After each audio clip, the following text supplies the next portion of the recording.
We're live. Hey everyone! Hi, how's it going? You know what it is. Hey, Welcome to Roll and Roleplay, Hi, how's it the going? D&D show that forces my players just to roll with it. I am DM Dan. Hi! Welcome to episode 34. Whoa. We're very excited to be a part of this. I look forward to this every week. This is going to be a lot of fun. Because I know what happens. But anyways, before we get into it, let's just say hi to everyone and see how everyone's doing. Start, of course, with the lovely Cal. Hey Cal, what's up?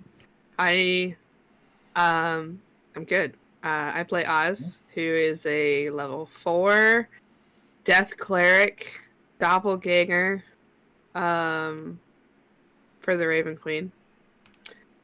Did that in a weird order, but whatever. Pretty hardcore though, yeah, no. Right? I love it. Yeah. New appearance. Yep. Girl. Human. Yes. Brown hair. Mm-hmm. Wearing black robes because she was in ratty clothing. Mm-hmm. And yes. hopefully we get to go into the blood pool today.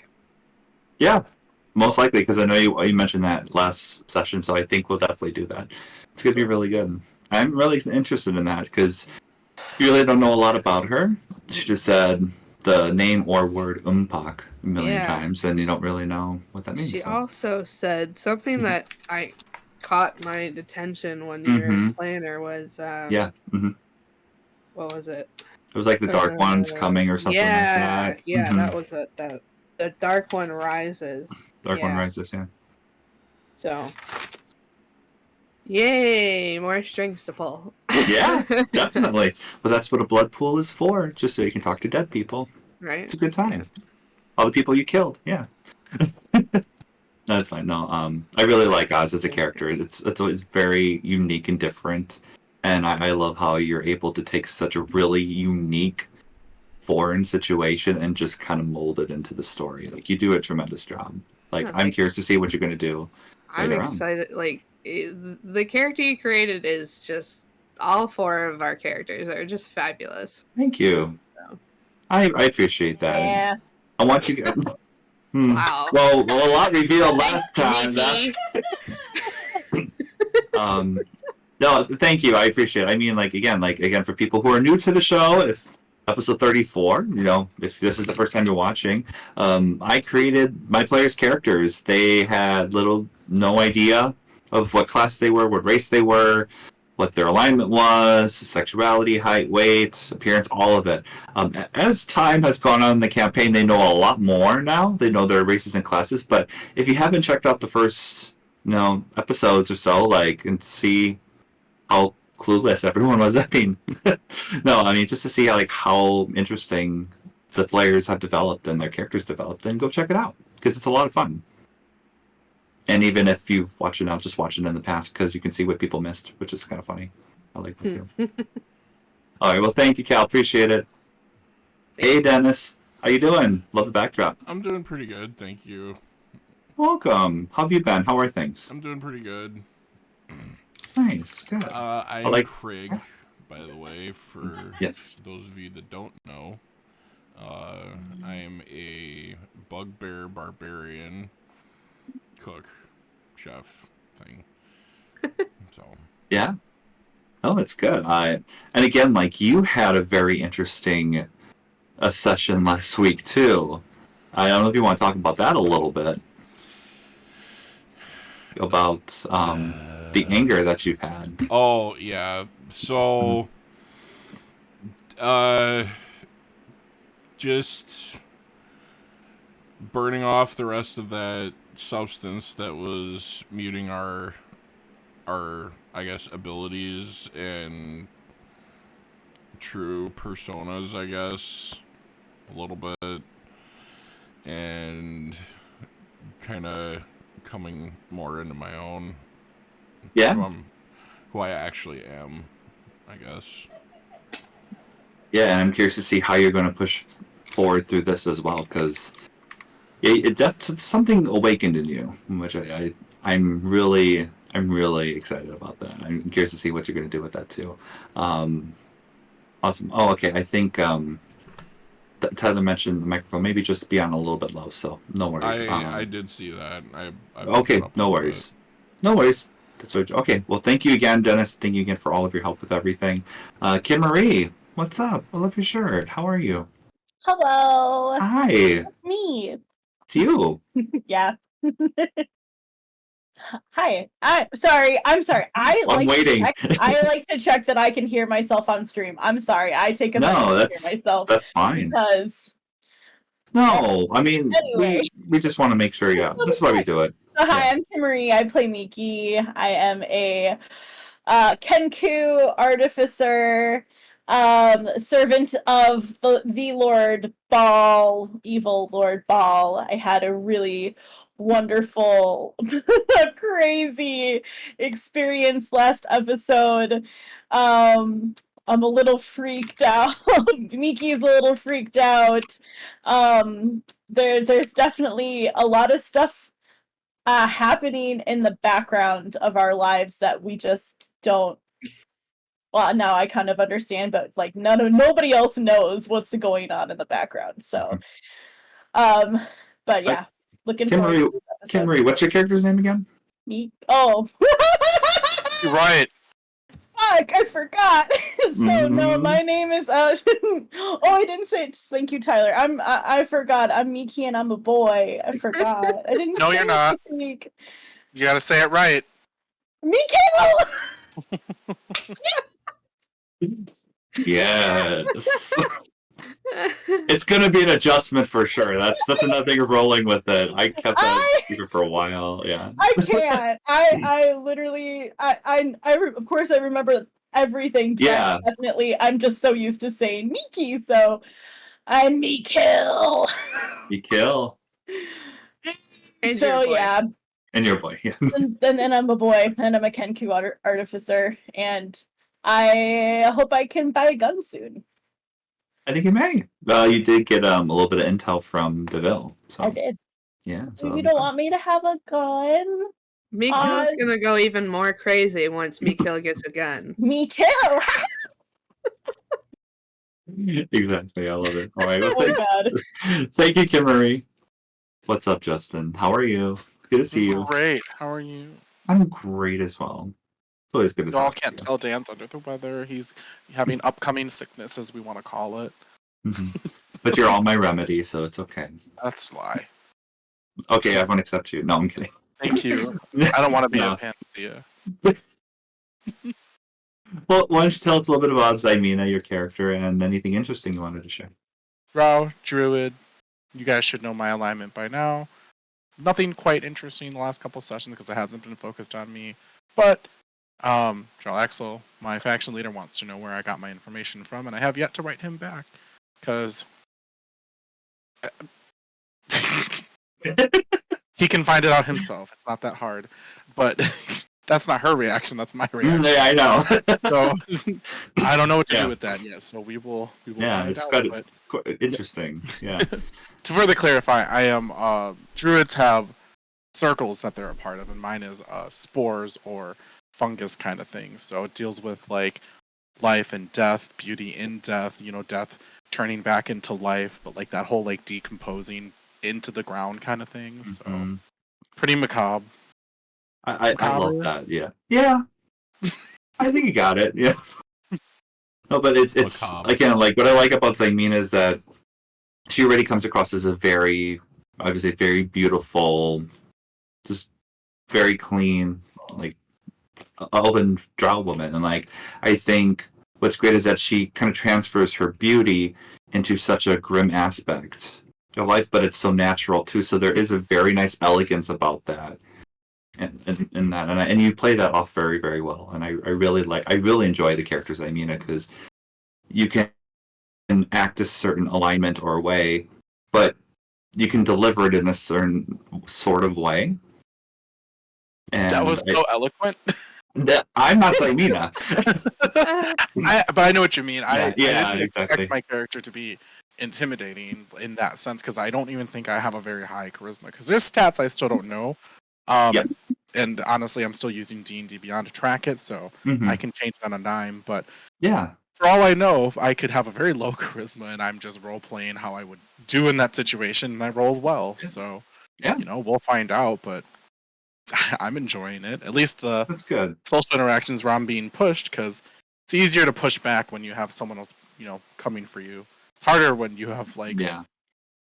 snobby nobles to deal with, and I'm sure Dennis can agree how hard that is to deal with. Very Very difficult, frustrating. very frustrating. It's a very tight situation to be in. Yeah, but thank you, Justin. Really appreciate it. Thank you. and And if you need to take breaks because you're not feeling well, just whatever. Oh, thank you. Or do something else. So No, well, I appreciate that. I'm doing okay for now. It's just mostly I'm just not 100% with my voice, but I can still do the story, the DMing. I'm okay. But yeah, I'll definitely let you guys know. But I'm excited. I'm looking forward to this week in particular because things are really picking up and there's a lot more mystery and also the blood pool. I always love the blood pool interactions with Cal, and I think it's great. But yeah, before we get into it, Kimarie, you said you have some Instagram followers. Let's do it. Let's do it. Okay, so thanks for the follow, PJ Hart. And Cozy Juicy Real. And Haley. It's HALEI, so that's a different way. So I'm guessing it's Haley. Davis. Oh, there's an underscore. It is Haley. Haley M. Davis. There we go. It was in a weird place. Okay, I got it now. Thanks, Haley. And then also I'd like to give a shout out to Gabinette Goblin. They like several of our videos. So awesome. Nice. Yeah, like 6 of them. So thank you so much. Oh my gosh. That's awesome. And thank you guys. And big shout out to people who are watching us right now on the stream. Mallory, we love you so much. Thank you for continuing to watch us. And Tyler, of course, hopping in. If there's anyone else I'm missing that's watching, please feel free to be in the chat. We love talking to you guys and love having you be a part of this. So thank you again. We love you all.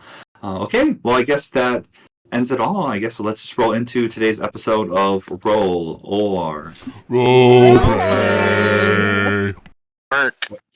There we go. I love it. So, in our last episode, Oz completed their quest for the Force Grey. They found out that their ally, Malin Wardragon, was possessed by an intellect devourer. As a reward, Blackstaff, the leader of the Force Grey, rewarded Oz with a wand of secrets. She explained that she has some favors and could possibly cure Malun, but the only way to fully cure him is with a wish spell, a magic item that can detect. Actually, that went out of order. The Wand of Secrets is a magic item that can detect secret passages and traps. Our players then went to bed, but Miki had a very interesting night. Before they went to bed, they prayed to their demon god Ball for some answers, especially in regards to bringing their 2 dead rats, Percy and Slurpee, back to life. Kimarie had to roll a D100 and she got a 100. And with that, this led to Miki sinking down into one of the rings of hell and be face to face with Ball himself. It was discovered that Miki is not his actual name. Miki flashed back to when he was a child. His teacher called him Michael. Then Miki flashed forward and started to go mad after causing a huge plague in Strayola. He called himself Michael, which turned into My Kill, then ultimately Me Kill, which is his actual name. Ball further revealed that Mikil's friend, Floon Blagmar, is not the only person that is required to be a sacrifice. It has to be someone that means something to Mikil, someone with an authentic connection. The stronger the connection, the quicker that all of Mikil's rats can be brought back to life. After that, Mikil was shot back up from hell, back into their bedroom, where Mikil can finish a good night's rest. The next morning, our players decided to open tavern for brunch. Craig made some stuffed French toast, and Mikil made some special breakfast drinks, and it was a success. Mikil also persuaded their very good friend Glarb to shout outside of their tavern just to bring in some foot traffic. Shortly after they closed, Deville Starsong, along with his Doom Raiders companions, Ziraj the Hunter and Tashlania Fira, decided to visit our group. Deville was released from jail after being questioned for his affiliation with the Zentarum and recent events. In particular, the hunt for the Stone of Galore and the massacre at Grothlund Villa. When Deville reunited with Craig, Deville slapped Craig across the face and scolded him for threatening Lady Snowbeetle, a halfling noble. Deville explained that he had to spend a lot of time networking with the Snowbeetles in order to gain money and political power in the city. Deville made Craig pay his part of the reward he got from Lady Snowbeetle as an inconvenience fee. DeVille lastly warned that if Craig does one more thing out of line, he will no longer be part of the Doom Raiders faction. After the three of them left, Craig exploded with rage and made a huge mess in the kitchen, throwing knives, chucking meat, slamming pots and pans, etc. After Craig exploded with rage, he decided to go upstairs and take a nap. Shortly after, Glarb went into the tavern and informed our players that there was an automaton across the street hiding in some garbage in an alleyway. Craig, Mikhail, and Oz accompanied Glarb to the alley. Oz went up to the pile of trash and it was a Nimblewright. The Nimblewright then popped out and started battle with the group. Zymina decided to stay in the tavern just to keep an eye out.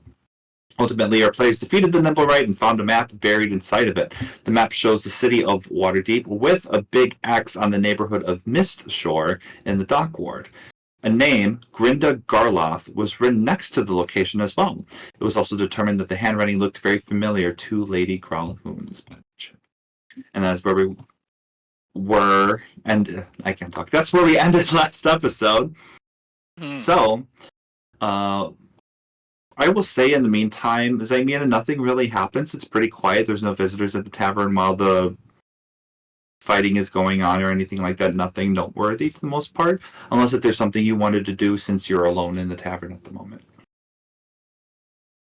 I think, didn't we end with them coming back in? Yeah, we had a whole conversation. Oh, you did come back in? Okay. Then yeah, we had a conversation about oh, that's right. Yeah.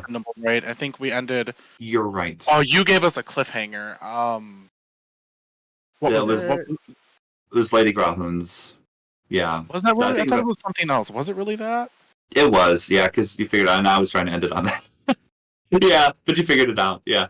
No worries. So, I'll just say you're all back at Trollskull Manor right now. And we said it was late evening, right? Because we did the whole brunch thing and did the brunch thing. I would say it's about sundown right now, so there's still light outside because the battle was kind of midday. It was like in the afternoon because it closed at you closed at 2, and then DeVille came in, had the whole situation, and then Craig was going for a nap for an hour, right?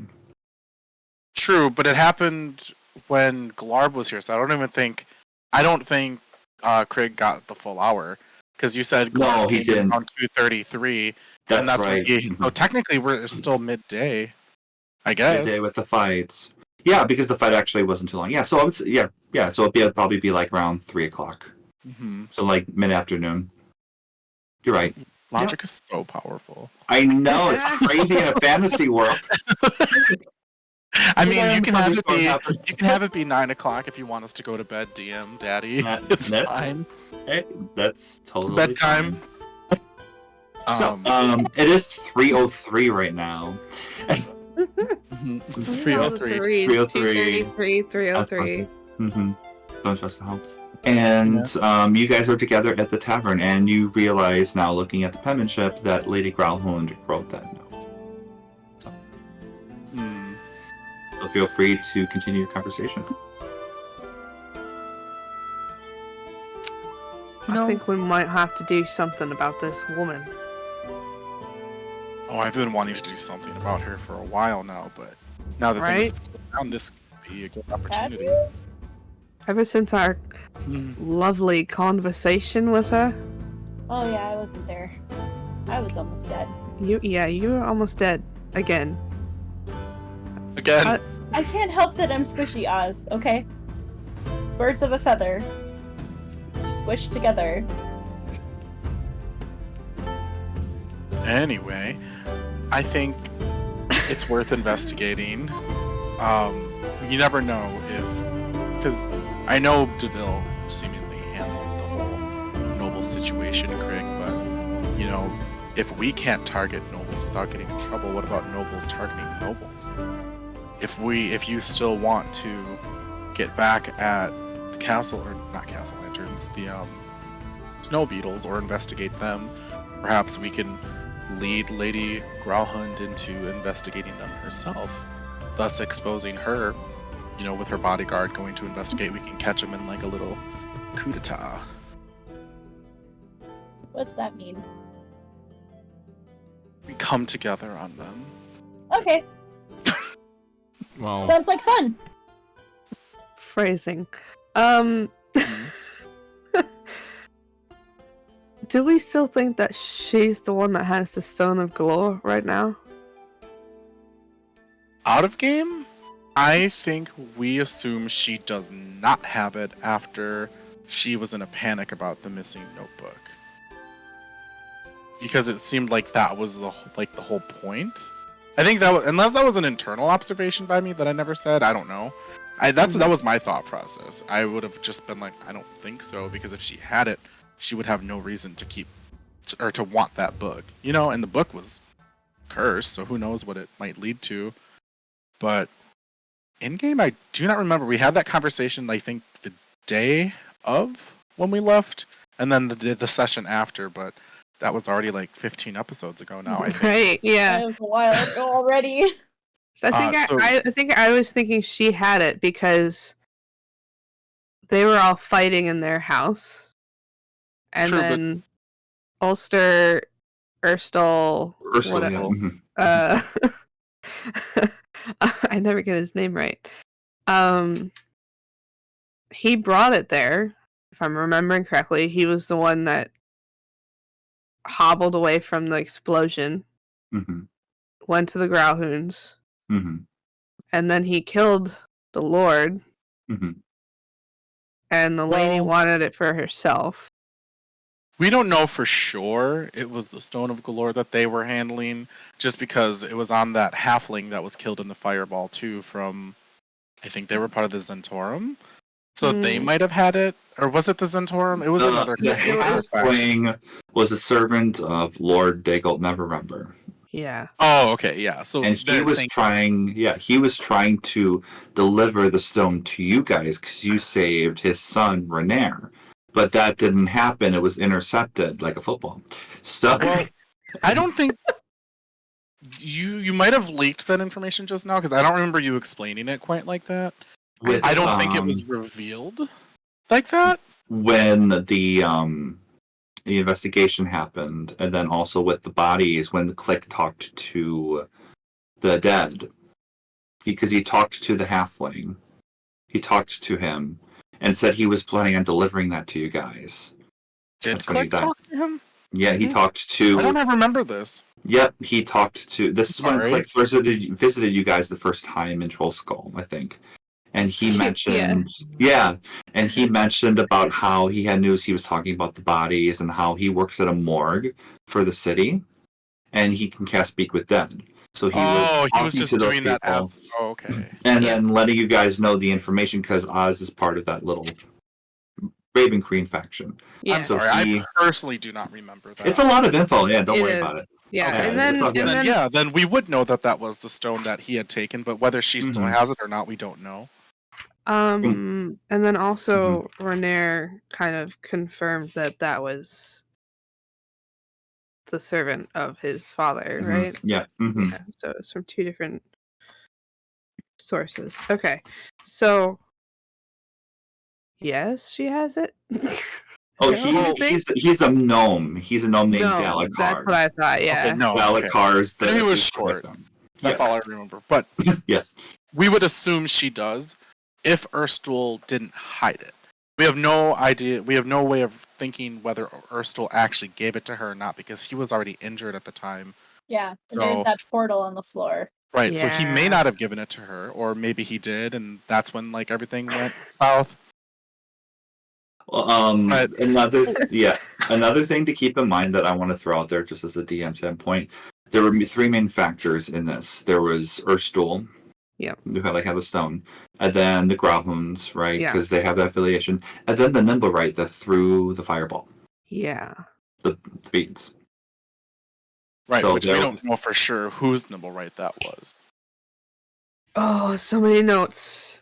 We've seen that Jarlaxle has one. I asked Jarlaxle about the Nimblewrights, and I think he said the Castle Hunters had one.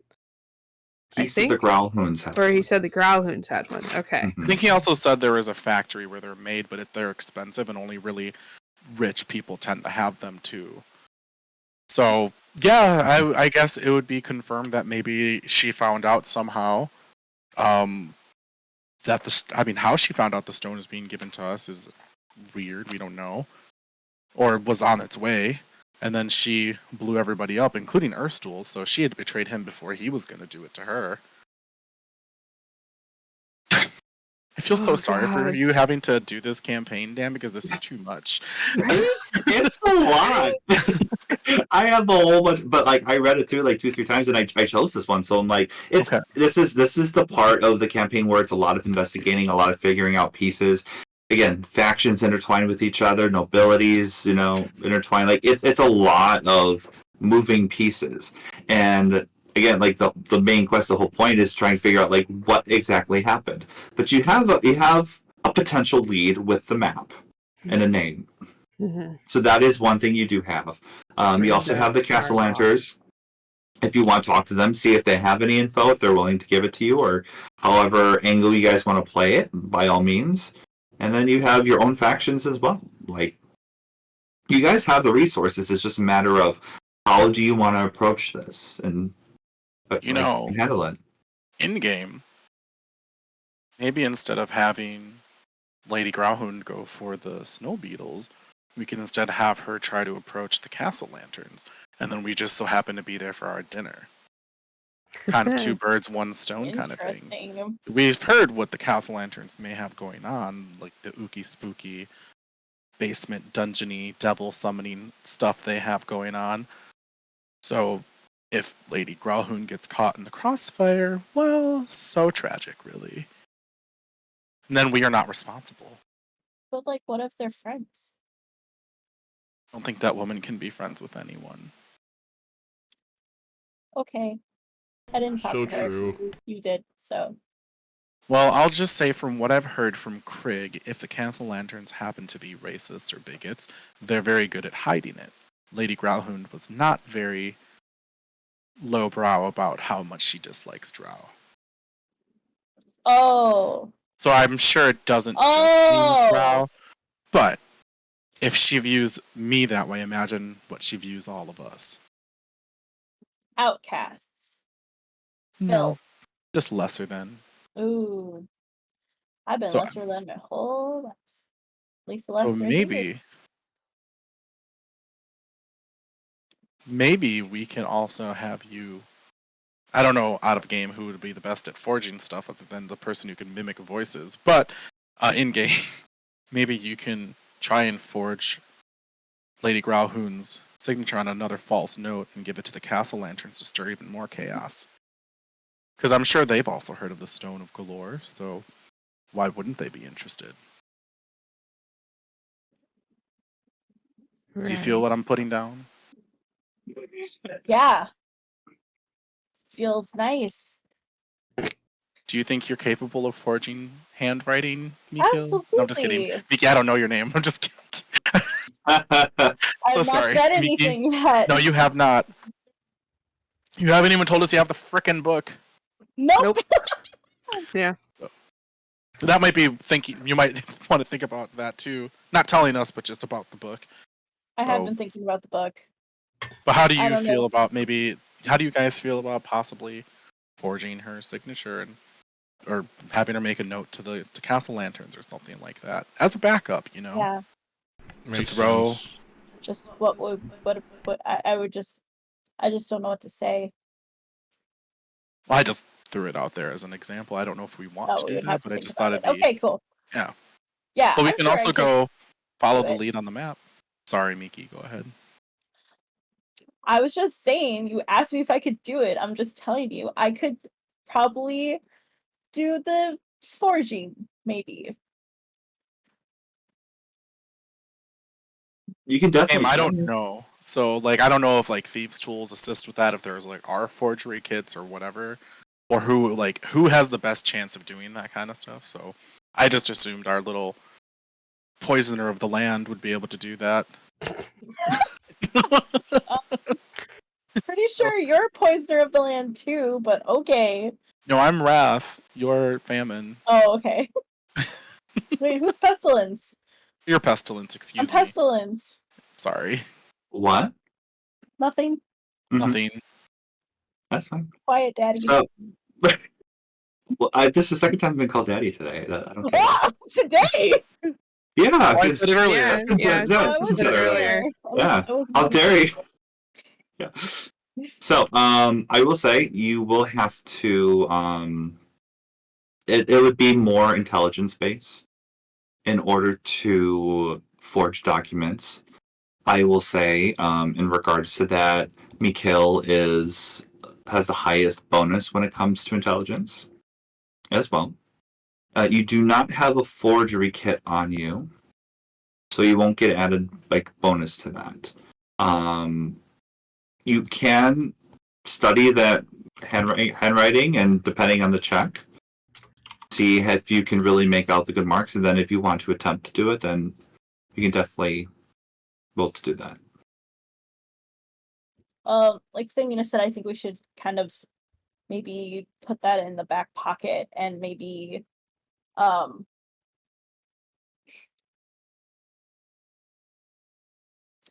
sorry, Dennis just like disappeared. So Okay. his green hair blends into his background.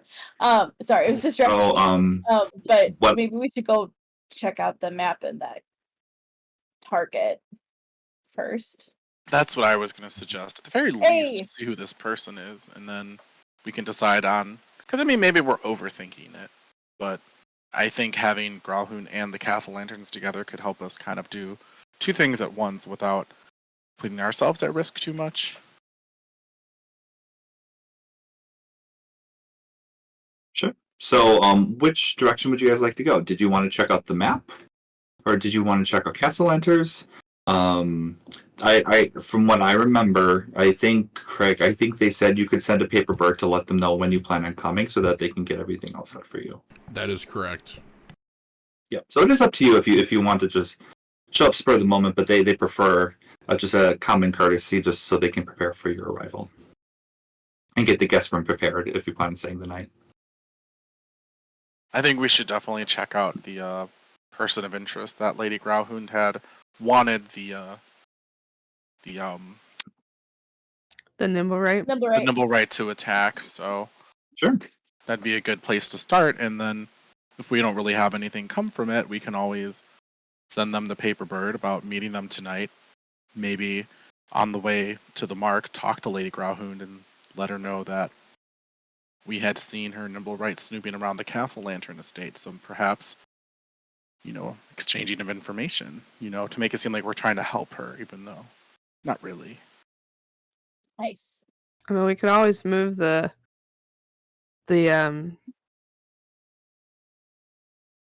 broken bits and pieces. We put it in the garbage. Yeah. We could always move it to wherever we wanted to make it look like it was Mhm. somewhere it wasn't actually. True, we can put it in the hole. Who would have thought I how could put it in useful the that would hole. be? Yeah. Should I go get the stuff and put it in the hole? Sure, here's not? its hat. Oh, okay. All right, so you have to Be go right back. through. Yeah, okay, so Mikhail, you go out and go to the trash, whole big pile just of the robotics. It looks very complex. It looks very interesting, for you, like seeing how it's kind of built, and it's something that you really haven't looked at before. But it's very interesting, and you manage to get all the stuff. You have the whole sprout on the ground. You just chuck it in and makes a whole bunch of sounds with like tin and just hitting the ground. And then you pack up the whole and you're good to go. So you have you can put spare like robotic parts in the inventory if you want to, because you do have that now. And so did you guys now, Cal, I know you wanted to see the blood pit. Are you looking to do that like after all of this, or what are you thinking? I guess we'll play it by ear because Okay. I don't want if we're gonna go to the Castle Hunters, I don't want to miss that. So Of course, just yeah. earliest convenience. Okay, no worries. So All we right. can wait. So are you guys looking to go to Mist Shore right now? Yeah. Check that out. Okay, Yep, let's go. perfect. So you look around the area. Glarb is not in the area at this time. Looks like he is not there. So you do have other methods of transportation at the moment. You do have the Woober if you really want to do a Woober. You can also find there's the double-decker bus as well that they have going around. They also have standard wagons and also like the very nice wagons as well. And you have to go to the dock board, so it's a little bit of a trek. If you bring up the Waterdeep map, it is all the way down near the coast. Okay. So Just say standard carriage. standard. Yeah, that's Fine. what I was thinking. Standard carriage. All right. So you find a standard carriage. You see a bald female elf who's there. Emerald eyes, very beautiful, and very long, flowing brown robes, long nails. And she gestures you to come in and doesn't really say anything, but you don't know if she's mute or what the situation is, but she does make conversation. And smooth ride, you get there. She gestures to you 2 dragon for that as well. Yep, I'll give it to Okay. her. All right, you get there, and then you get to Mist Shore. So, as you get to Mist Shore, you notice it's a very, just like with the dock board before, smells like fish. Smells like fish, smells like sewer. You hear just like people shouting on ships. You hear splashing in the water. You see a bunch of fishermen everywhere. It's, even though it was a nice sunny day, it's still, there's still fog in the area. It's not a very like visually pleasing neighborhood. In this map, and you guys can see the Mist Shore map I have for you, right? Okay. So there are a lot of buildings here. So I wanted to help you guys with some points of interest, some question marks. So then those are the key points of this map. So then that way you can decide where you want to check out. Oh, it's so misty. Really? Good thing I have dark vision. We all have dark vision, Simina. Should we go here? Let's go south. I mean, we're looking at the map. I guess we would go in the direction we think would be the best suited. Sure. South it is. So as you guys go down south, you see, it looks like a beached pirate ship that has the name etched on the side, Kraken's Folly. And then the Y has like a tentacle kind of like filigree coming up. You do see on there, you see 8 what appears to be maybe thugs or bandits that are on there as well. I might bring them up for you. And they look like they're drinking, they're having a good time, they're gossiping, they're just being very boisterous and laughing. They're different colors. Yeah, different colors as well. No. Oh boy. Different. Please, So, nobody insult them. Are they the Skittle Gang? you can ask them. Taste No. The red bandit looks at you guys and says, "Hey, what do you want? What you be looking here for? Hey." I just We're wanted to looking. perceive the place first. Damn. We're looking for What was the name again? A Grinda Garloth. They like laugh at each other. They're like, "You want to talk to that crazy old witch, huh?" Well, she's over there by the pier. Looks like there's some people trying to get in, though. And you can see now, as you take a look, they haven't noticed you yet, but you see other bandits as well, other thugs, but they have very similar attire as Xanathars. And you see one gentleman here, who's very tan. Let me. I'm not going to show you his name yet, but I can at least show you a rough zoom in. So you see here, he has kind of a grayish black beard with a ring at the end, tattoos, and one of his arms has a crossbow on it. Does it have an arm, or it's like mounted on his arm? It's basically replacing his arm. So instead of like Captain Hook, it's like a crossbow on it. Captain Crossbow. Captain Crossbow. Oh. And so it looks like they're trying to get into that building over there. Well, You know, thanks, fellas. Enjoy your drinks. Oh, we will. You look cute. Thank you. You're welcome. I'm gonna start like moving away. Okay. They're all fixated on you guys, and they're watching you guys very closely as you're walking away. what kind of attire are these thugs wearing? Like just general attire? They're not like Yeah. looking like they're part of any particular faction or gang, right? Make a perception check. I don't wanna. Make a perception check. I wanna role play it out. I see colors. Ah, well, it's a little misty. I rolled a 7. 7. You don't notice anything weird with like factions or anything like that. It just seems like normal, like swashbuckling thug attire. Nothing off the top of your head. What races were they? Or I don't All know. human. All human? Okay. All human. Yep. Well, at least they're not talking funny, so maybe they're not intellect devourers. Though, as we gather from them, I just casually say that.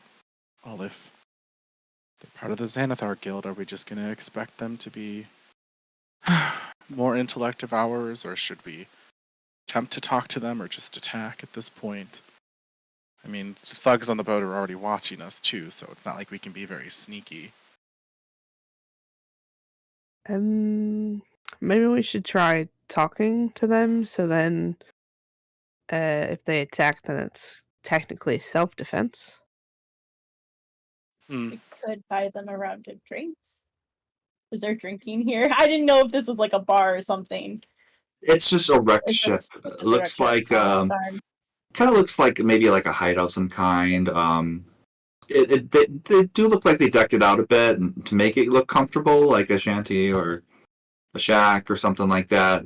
It's just more like a hole in the wall shelter. Because again, Dock Ward, not a lot of rich people live here, so they just make what they can, scavenge.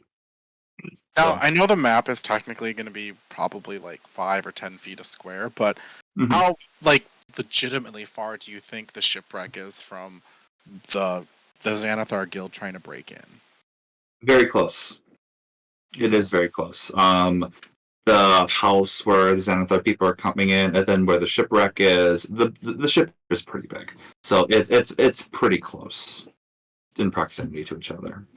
And there isn't this actual super layer of mist, right? It's just kind of atmospheric mist. I'm Atmospheric mist, yeah. assuming? Okay. Because so as we're walking closer to the Xanathar, like, are they still watching us from above the boat or on the boat? They are, yes. They're still looking at you guys. Yeah, Kimarie, you have a question? Yeah, actually, no, I have a comment. Okay. Miki recalls that the guy, that, Ott, told us about the guy with the crossbow for an arm. His name Oh. is Nazca Urgi. He's Perfect. an enforcer that corrals the thugs. I wrote it down! Good job. That's good job. memory. See, you have Mhm. high intellect for a reason. Recall that I history. know, I knew I had written it down and I'm like Yeah. scouring my notes. I'm so sorry, I'm not even like listening because I knew I had it in here. Oh yeah. So, Let me actually, since you did that, let's see here. Nice. Let me show it to you. Good job. dang. And when Mikhail kind of brings back to memory of what Ott talked about, matches the description perfectly well. It is his left arm, described his tattoos, how the beard looks. That is him. Okay. Awesome. because I feel like, we're like out in the open for these guys to like if anything happens and they're questioned, they'll be like, oh yeah, those guys were there. I'm like so tired of us being anywhere that has a lot of drama. I was kind of want to let's see 5. On another note, I wanted to comment on Fridge Makara for their first time in the chat. Thank you for joining us. Really appreciate you talking about the rats. Thank you. Hope you I liked the think show. they already left. Probably, but if they watch back, hey. Honestly, what I want to do is I want to cast Fog Cloud on the sailors on the boat Okay. in a way that kind of like just looks like fog is rolling in. Just because I don't want them to see and hear or like see what we're doing if anything happens with the Xanathar Okay. guild. If you were to do that, I would need you to roll a sleight of hand check, though. Just to see how well you can hide the spell. Because they're all watching you very, very closely as you do Yeah. this. That's the only thing. I would say it would be a low DC, because you would be able to hide it well, especially with existing mist, but they are keeping close eyes on you for a reason. If I can kill them. Just I mean, I don't have to do that. I just feel like Up to you. I just wanted to let you know before you use a spell. Yeah. Well, I mean, do we want to engage Xanathar with these guys watching? Like, if we don't care anymore about being caught, then I guess we just move on with our lives. But if you guys want me to try and obscure their view, if it matters, like, I'll try to do that. And I like quietly relay that to you guys as we're walking.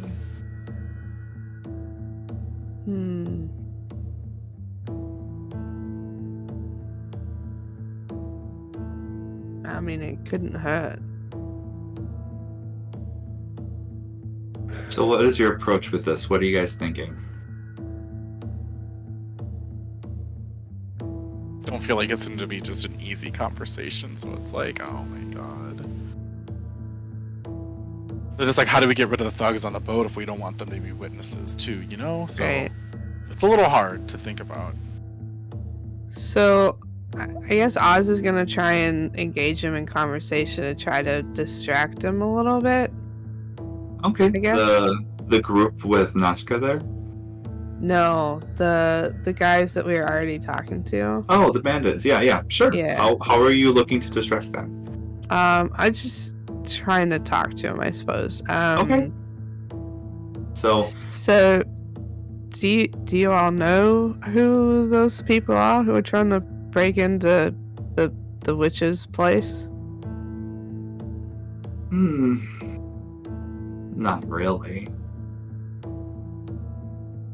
You see the couple of the bandits from like your passive perception. They're kind of looking in their pockets and kind of shifting it around a little bit. And the red bandits like, and we don't know who they are at all. Can I do an insight check? Yeah. I was gonna say, as I'm like thinking about casting my spell, Yeah. I'm like, yeah, that's sus. Insight. As they're gonna get out their weapons. No, we don't know who Well, they no, I are. feel like they got paid off to just not say anything. Oh. Maybe. Jesus Christ. 14. Oh, no. 4. Oh, Cal. No. Your dice, though. No. They're really hard to read, especially with how far away they are, like on high on the ship, and Yeah. it's a whole foreign territory right now. Yeah. Wait, is 14? 14, yes. Yeah. Oh, okay. Yeah. No worries. I was gonna. Yeah. So you know. No, it's okay. So in regards to their name, they seem to be truthful with that. They don't seem to be. They're giving off the I don't care type of situation, like not my problem, whatever. But you do know, especially with the very very obvious way a couple of the other bandits were looking at, looks like they were like fumbling with some change in their pockets. So you kind of wonder if maybe they had some coin that was given to them in order to limit some sort of information, or were paid off to provide to be a certain way. Basically, they were paid to do something or do not do something. Never know. But their money was definitely an influence in that. You know, Honestly, I feel like honesty is the best policy here because if they don't actually know who they're dealing with, perhaps they might be inclined to leave if they find out. So, I mean, I'll take a chance with it, but as Oz is asking that and Zemina is like ready to cast a spell, she kind of stops and looks up at all the thugs with them fumbling in their pockets and she goes, "Oh, so you guys know that Xanathar's guild had just paid you off, and all the intellect powers over there are just doing whatever they want, and you're gonna be around here for that? Yikes." Yikes. Yeah, you see, like, they're kind of looking around, and they're giving, like, perked eyebrows, and they're looking over at the group again. And the red bandit goes, "Oh, I know that hand was fucked up. I know that looked familiar. Well, I'll be honest with you, hon, okay? That one over there," and he points to Nazca. "They gave each of us a certain amount of money that if anyone would interfere with them, we would jump in and attack whoever it was. That's why we kept eyes on you. However, maybe if our pockets are a little heavier from another party, things could change a bit." And he smiles and a couple, like, just rotted teeth come out. How much So- did they give you? Well, not enough if you can make a deal with us. We're not going to tell you what they gave us because you're going to give us the cheapest option possible. Am I right? Well, Sorry. actually, the cheapest option possible was for you guys to just take the money and run. If you know anything about Xanathar's guild, you just basically signed away your life to them. And even if you fulfill whatever they want you to do, you know how crazy Xanathar is and paranoid. You're not part of their clan. You'll be killed after they're done with that house. They never forget a face. That's definitely how they deal with loose ends. Well, our lives are already forfeit anyways. We come from struggling families. Our friends got eaten by sharks. And we're all brothers here. So, We I'll killed tell that you. shark. What? Nothing, sorry. We killed a shark. It was pretty cool. I thought you would like that tidbit of information. Okay. You're a weird fucker. Yeah. Fucking talking bird. Well, here's the thing. Let's make this interesting. Yeah, go ahead. If Oz casts Eyes of the Reaper, is that gonna catch the attention of the Xanathar guys? I think it's a 30-foot radius. Plus, I think if they were to be frightened of you, they would scream. That's fair. That's a good question, though. Hmm. Okay.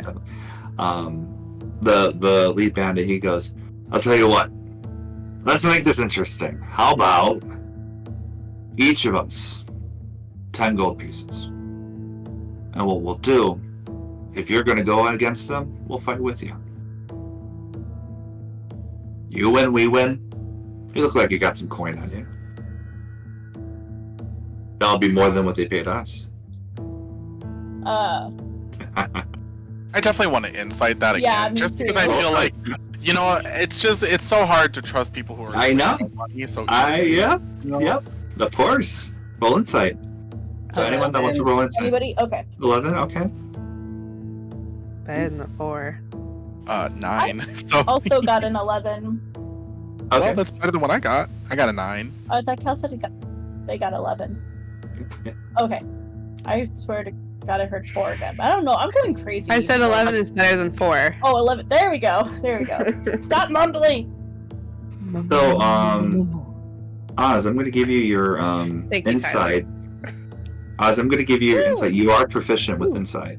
Oh my goodness! Yay! Finally. You have a Yay. +5 in insight. Whoa. Holy chalupas! Chalupas. So I would say you had the highest bonus with this compared to Miki and Zaymina. But all of you pretty much get the general understanding that he's being honest. You get that he's very money driven. It doesn't look like he was fibbing or anything. He still looks sketchy, but looks like money's the main motivator. And from Zaymina's perception, possibly, and your social interactions with them, they may not be affiliated with any like other faction or Xanathar, and they're just there. So Okay. So he said 10 gold a piece. So that there's 8 of them. So if you give them 80 gold, they volunteer to join you, and if you battle those people by the door. I'll pay half of it. Okay. So that'll be 40 from Craig. Well, I'm just thinking, like, Yeah. I would rather have them just go so that they just do the whole, like, you didn't see us, you didn't see them, you know, nothing, you'd leave. Versus, like, having them help us. Just pay them to Right. leave. I'm just throwing that out there, like, I'm whispering Well, to I you guys agree with for that. I don't really contemplating. want them around. Loose lips to the city watch, you know. That's actually very salient point. So, how about 40 gold and you all get scarce for a bit? Make a And at persuasion least- check. I'll Yeah, add to it. Yeah. Yeah, no, I was gonna say I'll add to it. Like, looking at Oz and looking back up to them and going, I mean, I know you said you don't think your lives mean much, but do you really want to throw them away against Xanathar? At least having some gold and leaving is better than possibly risking yourself or something you shouldn't. Roll with advantage, Oz. Hell yeah. Ooh, yeah. Very, very good. Yeah, Well, they're we started looking. working off that- together. That Yeah. did not do what I wanted it to. Okay. Teamwork helps. Well, re-roll twice. I see that. Okay. This is why I use real dice. 13 plus. I don't know. Well, with advantage, so did you roll twice? Yeah, the other one was 7. Oh, Yeah. chuck. Okay. Well, that's what you rolled on roll D&D Beyond. So, That's funny. So initially, they were not taking you guys seriously from that offer because it was half of what they wanted. With Zymina's help, giving you advantage on that, they thought about Xanathar. They thought about just having them live their simple lives, and they were looking around, and the Red Bandit goes, "1 second. Come on, got this." And they're all like huddling like a football huddle. And then they look back at you, and then they huddle some more. Very cartoonish. And the Red Bandit says, "You have a deal. But we're coming back here. This is our home." Well, right. Yeah.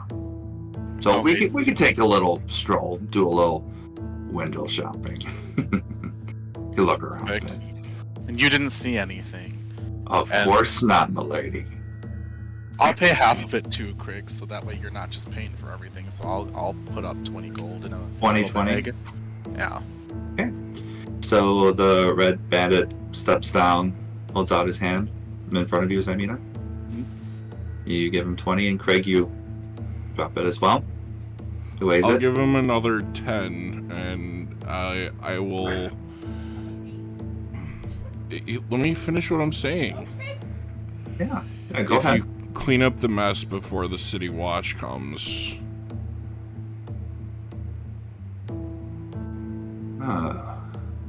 Cleaning is usually not in our job description, but How about I think we can improvise.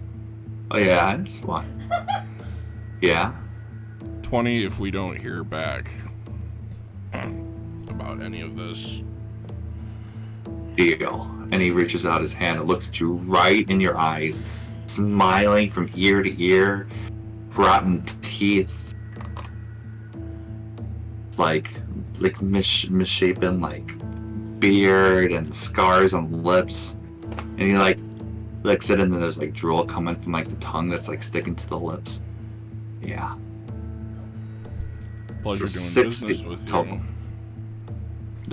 Yeah, it's 60 total. So you had him the extra additional bonus, right? Yes. Okay, perfect. All right. And he takes it. He goes to his group, gives them the thumbs up. "We're eating good tonight, boys." And they all scurry off. I'm just going to move them over here. They are not within view of you guys. Perfect. So now you still see Nazca along with the 4 thugs / bandits that are there that are trying to get in. Alright, guys, well, how are we going to approach this?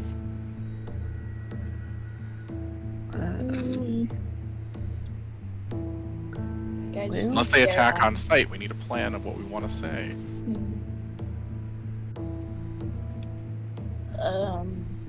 Me no think good. Hey, what are you doing? I don't know. Can I do an investigation check on the building and like? Yeah, if you want to. Like, what's Go for it. going down? Like, is the lady in there? Can we hear her type of thing or what? Go for it. Craig, also, just as a character trait, you are really good at planning as well and capitalizing on attacks. So that's something you can definitely look into as well if you're able to do so. Maybe we can be the peer inspection committee. Pick. Good. So, Nice. I'm thinking you guys approach them, and I will come down from.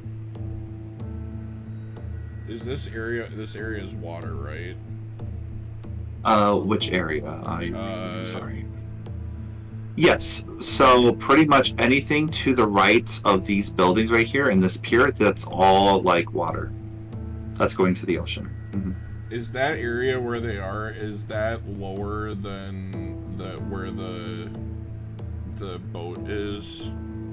Yes. Well, right here, that's all flat. So in that area. The boat is pretty much but flat. The boat is.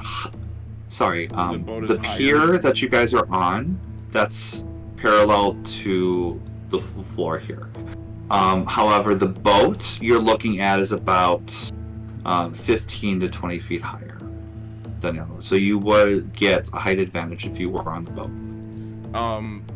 So how about the 3 of you approach them, and I will basically come down from the boat to surprise them if I feel like that should necessary. be switched. Huh? I feel like that should be switched. I feel like you should approach them, and we'll go up on the boat, and we'll be super tall, since you're good at, face to face attacking. That is fair. Well, But I trust your judgment, Craig. he also might be able to get down from there pretty easily if he needs to. I've already tried jumping down from rafters and it didn't go very well. But Yeah, you've I'm grown since then. I'm a little sturdier. I was thinking you might seem more official, or seem more official without a bugbear. And if you do get into trouble, I can always surprise attack them from above. As you guys are talking, it looks like they made a dent in the door. And part of the door is coming undone. And you hear some screaming coming inside. I think we should just rush in and whatever happens, happens. Yeah, Oz wants to cast spiritual weapon. Okay. No worries. So you cast spiritual weapon. Yarp. Alright. And actually, that was one thing I Did wanted you to get do. my picture in? I did get your picture. Yep, Yeah. let me bring it up here for you. Woohoo! Alright, so good. Yeah, everyone, so Oz, Cal, created a picture for their scythe, which looks amazing. So I'm going to bring it up here on Roll20. And when you bring out your scythe, Oz, it just comes like from thin air, and then just a bunch of black feathers come from like whatever portal it's from. And it just comes out and just gracefully just lands very close to you, like 5 feet from you. Nice. Let me bring it up here for you. There we go. And then we'll zoom in of your beautiful artwork that you did. You're welcome. Wow. Oh, that's cool. I like the shaft. That's Right. I really like cool. the blue. Yeah. Thank you. Nothing like a good shaft. Oz's magic. No. Alright, go ahead. Oz's magic is blue. And then like the Raven Queen type stuff, kind of like the Eyes of the Reaper is a gold color. So I wanted to incorporate those two colors. Very cool. So Like it. thanks. All right. So you brought out your spiritual weapon. Yeah. Anyone else doing anything to prepare for this? I mean, I don't necessarily have anything. I guess I feel like on a whim, they probably would just attack us on sight if they're already breaking entry. Like, what would we have to do? Like, we're not city watch, you know. So I guess there's really nothing. I mean, there's probably something we can do to convince them otherwise, but like, if they're just gonna immediately attack us, I would ready casting spike growth on their area. Okay. Awesome. Like, I'll just show you the radius of it so that you would know, because Yeah, no worries. I'll bring it up on my end too. So it's 100 range is 150 feet, 20-foot radius. Yeah. 20-foot sphere, so Difficult terrain for the duration. and 20 20. 2d4 piece. Yeah. So I think that's what it would look like. Yeah. I think, right? Is that a 20-foot radius? 5, 10, 15? No, that's 15. Yeah. That's a 10-foot radius. 10 foot. Okay, I need to make it a little bit bigger then. That's okay. I will just say I think you would rather just do it where it's not affecting the building, right? Like you would just do that, like the whole plank area thing, right? Well, it basically just grows from the floor, so I think in areas that I can't see, it wouldn't expand into, so it wouldn't even be able to go inside the house, but it would expand on the entirety of the pier. Gotcha. Okay. Definitely. No, I would think that would be good. So you're gonna ready that if they do anything, right? Yes, so if they begin to attack us, that's immediately what I'll cast, so that, you know, they just kind of get fucked up. Perfect. And are you going to have it like here and here as well, like these? I can't move this anymore. I don't know why it doesn't it won't let me select it. Let me see here. I'll try again. There you go. Let me know if it works for you. No, I can't select it still. I don't know why. That's so weird. That's strange. Well, I'll definitely move it for you if you need me to. That's very strange. 'Cause, yeah. It's done. I mean, okay. Yeah. So you're writing that. Mikil and Craig. Yes. Awesome. Just double checking that There we go. this is still the same afternoon that we fought the Nimble Ride, correct? Yes. So You guys did any not take a damage rest. I took. Okay. You still Cool. say yeah. Yep. At least I Right. healed Miki. Yeah. Mikil and Craig. What are you guys gonna do? Yeah. I'll just ready my crossbow. Okay. To shoot. To shoot who? I'm gonna stand. Oh, sorry. Or readying for what type of action? Oh, yeah. Ready to shoot them. To shoot the guy at the front. The plane guy. The plane guy? Okay, so if the plane guy engages in combat, you'll ready your action to shoot him. Okay, cool. To shoot him. And Craig. So I'm up on the boat, ready to jump down with my hammer ready. All right. Also working up the anger, bringing those feelings to bear, so that I'm frenzy raged. Okay. So you go to frenzy range right now? Yes. Okay. Cool. All right. And then I will need you to do, if you plan on jumping, I will say it's probably about 10 feet, just so you don't take any damage when you fall. So it's like a good 10 to 15 feet. So I need to make an athletics check just to see how you jump from the ship and where you land.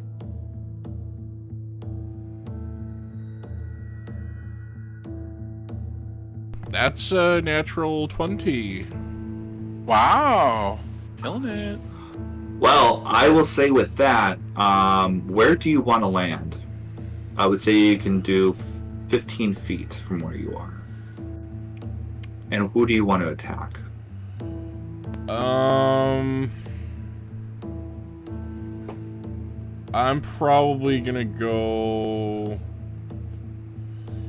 I'll go here. Under the black one right here. Yeah. Okay, sounds good. Is And he then gonna get hurt by Justin's thing though? If then you I have cast it. Yeah. Oh, okay. If you jump down onto it, as long as you don't move within it, because you're only damaged when you're moving in the space. So, like, I'll just spell for you. The ground in a 20-foot radius centered on a point within range twists and sprouts hard spikes and thorns. The area becomes difficult terrain for the duration. When a creature moves into or within the area, it takes 2d4 piercing damage for every 5 feet it travels. The transformation of the ground is camouflaged to look natural. Any creature that can't see the area at the time of the spell is cast must make a wisdom check against your spell save DC to recognize the terrain as hazardous before entering it.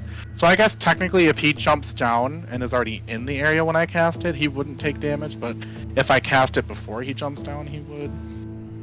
So I guess, honestly, that being said, since we kind of have the surprise factor on them, and now that I've fully put the spell, I'll just cast it right away. Okay. Because it's camouflage unless they notice, so so they'd have to make a wisdom save or a perception save or whatever it said against my spell. Sure. So. All right, yeah. Yep. Takes So I should jump first, is what you're saying? If you don't want to take 2d4 damage, but I mean, it's just it's gonna, as long as you're not moving in the space a lot, you don't take much damage. Yeah, you go ahead and do it first, and then I'll jump. All right. I'll just take the damage. Okay. Sounds good. So you jump and you land right here. And who do you want to attack when you jump slam? Who would you like to hit? I'm gonna go for the big guy. Go for Nazca. Okay. Roll to hit, please.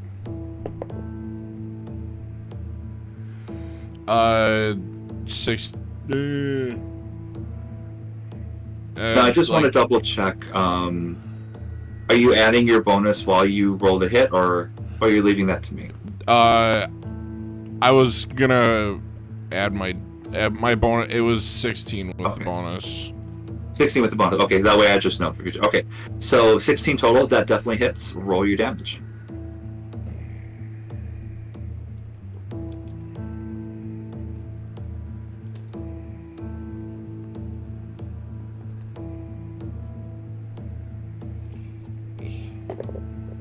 And remember, you do get those extra damage dice because he is surprised. What extra damage is there for that? That was your bugbear ability with that you got from the gate with Yagra. Yep. I can quickly look at that for you too. Let me see.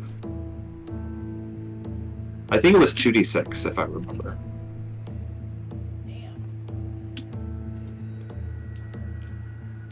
Here. It is. Yeah, an extra 2d6 damage from the attack too. Because it's surprising. You did your battle plan. So you have your rage bonus, your normal weapon bonus. 19 damage. 19 total. Wow. So you hit him, and with that nat 20 athletics and the hit, he is prone on the ground. He looks really beat up as he takes a swift hit to the head and just collapses like a sack of potatoes on the ground and completely caught off guard. So, are you casting your? Are you going to be doing your action Mikhail? Or are you going to? Okay, roll the hit on the gray dude, and then Justin, are you casting Spike Growth then? Yeah. Okay, fantastic. Or I would have cast it first before he jumped, but Sure. yeah.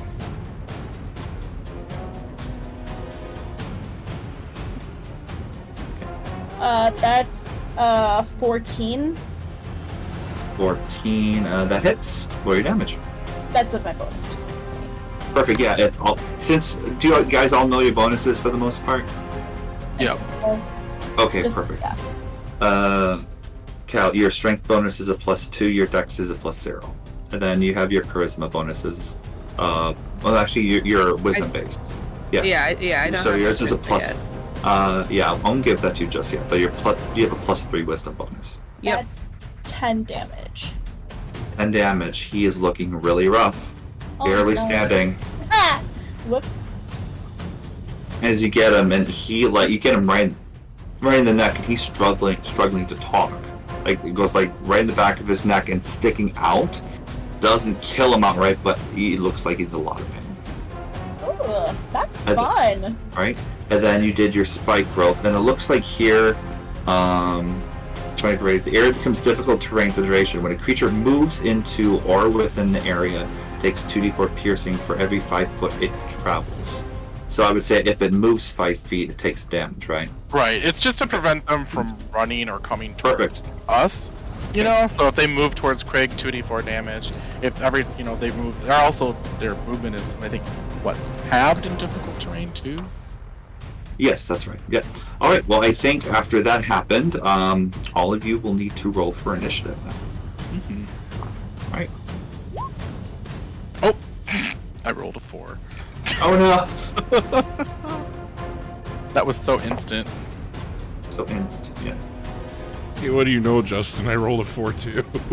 Oh my god. You got that first good hit though, so it's fine.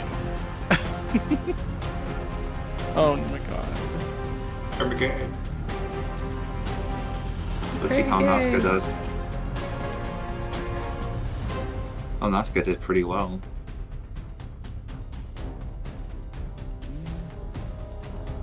Bandits.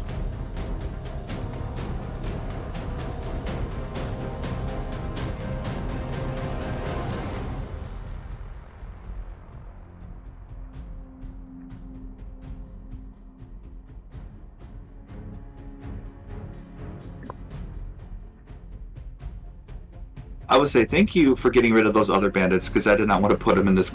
Oh So my welcome. god. Thank you, So because that would have welcome. such a headache for me. You guys are lovely people. Let's make sure we get our money back at some point, Dan. We'll see. We'll see. Let me end your turn, guys. I'm sorry. Combat would have taken forever to. It would have, but I probably would have decided either to group them all together or a thank you. Yeah, while you do that, so basically, they were paid to, in case something happens,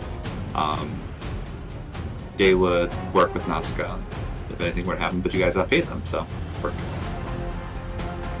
Yeah, it was like 80 gold. No way. Of course, yeah, they're pirates. What are you gonna?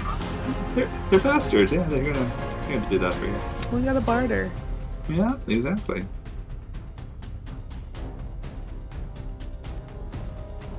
Okay. I think we're just getting ready for. Perfect.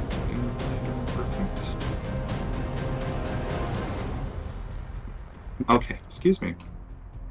Perfect. Does that mean I got 7? Okay. Now we're just waiting. Okay, great. Excellent. Great. Yep, that looks about right. Actually, the bandit has to go. Sorry, up to Oz, because Oz, you have a dex bonus of 0. They have a dex bonus of 1. I know, I'm At horrible. least I'm not last in the turn. You're not. You're not. This is good. All right. So first up is Mikil. Nice. Mikil, the one you hit is pretty rough. Otherwise, if you want, you can utilize your sneak attack since Craig is within 5 feet of those people. Sneak attack? No, you're Artificer. Sorry, I don't know why I was thinking Rogue for a second. That's what we're playing. Sorry, Baldur's I was thinking you're Fine. playing Baldur's Gate and you're Rogue. No sneak attack for you. Sorry. Oh gosh, that would have been great. Okay.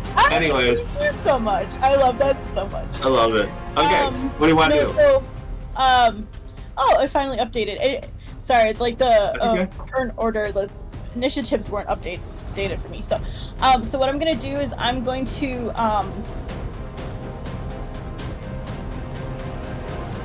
on the gray one, the gray one and the blue one, I'm gonna cast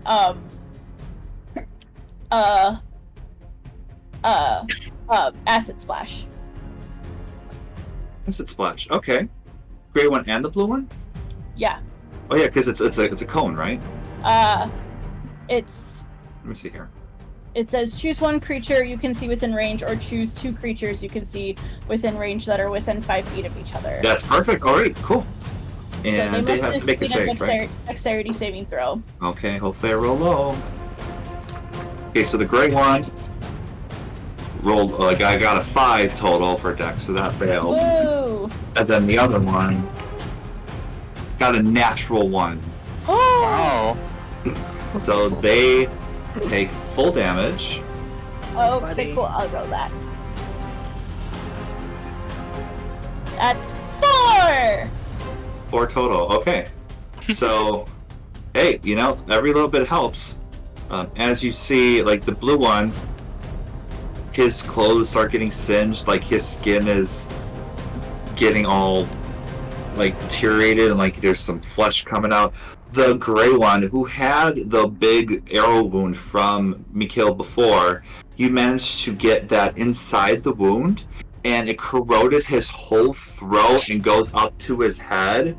As he's screaming in pain, you just see his teeth just moving around with like the tendons just showing, and he is screaming in pain as he withers and dies. Damn. Right. Aw, that was so fucking cool, you guys.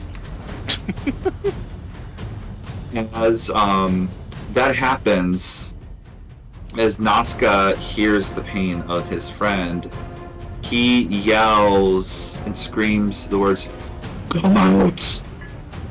And you see something else join the fold. Oh Tommy no! Boulder. Oh Oh, no! What is that? As you see that's the other big bitch. No. this giant, this large, water-like monstrosity come out of the water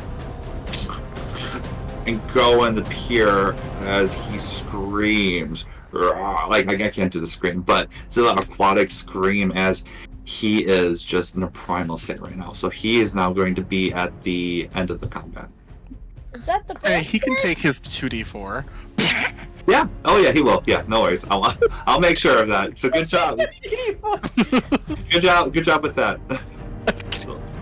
Okay. Excellent.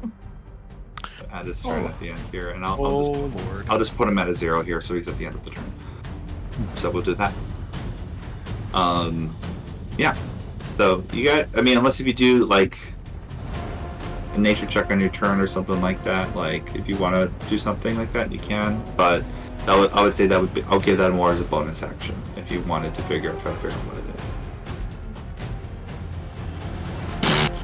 I rolled 2 1s on the 2d4, so it takes the 2 magical 2 damage. Woohoo! Okay. Sounds. Hey, you know, A little every thorn. bit helps. and the big toe. As like he sets one hand down, it's just like a little staple, just like Yeah. It takes 2 damage from that. What's that? No worries. Oh. All right. Bring that up here. Okay. Take 2 damage. All right. So that was Mikhail's end of Mikhail's turn. Now it is time for this pink bandit here. He is going to. Actually, he sees the ground. He's like, "What the fuck is this?" Looking around, he is about to leap, but then he decides to stay where he is, and he's going to try to shoot Zymina. Actually, he really doesn't have a good vantage point. He's going to try to shoot Hans with a light crossbow. Now, to be clear, did he see me cast it before Krieg attacked, or did he make a perception to perceive the stuff? Because remember, it's technically like camouflage. Oh, is you're the right. actual You're right. environment. Thank you for reminding me. I'm very not used to that spell. Oh, it's So he okay. has I to just roll. because you might have done it while you were doing to save time. Yeah. So he has to roll a perception check. So his and succeed perception- my DC, whatever Got you. that is. Yeah, so he got a 9 on that, so I would say he doesn't see that. So he will try to move towards you and take damage. Oh no, he takes 44. Yeah, And his movement is he would, yeah. He's not the smartest either, so. Okay, hopefully I roll better this time. Hey. I really hope you kill him. Oh, okay, this is so funny. What did 4 you get? 1s and a 2. No! Five magical piercing damage, and his movement is halved. So Wow. It's so funny. Oh, So D&D he- Beyond. he Let me takes it, know. and then like the spikes, which again the spikes are wooden, but near the tip there's more of like look like bone with like a kind of like a crimson tint to it, as there's like a little bit of a black coming out of the top, almost like fingernails again, which is weird. You have like bone, but then it comes into more of like a bone-like texture with the fingernails at the end. So really interesting. Okay. As it pierces through his shoes, his boots, and he is just like struggling, and he just doesn't see it. He's like, and just looks at you with pure hatred. He is going to try to hit you with a scimitar. Okay. It's like, you bitch. What a duck and weave. Yeah, right. He rolled. So he rolled an 18 to hit, which Oh, you know my armor class is 17. I know. I'm sorry. Yeah. Well, it's a thug. I think you'll be okay. Hopefully. Okay, 3 points of slashing damage to you. Okay. As he gets you, and then you're kind of like not phased. You're just like, really? That's okay.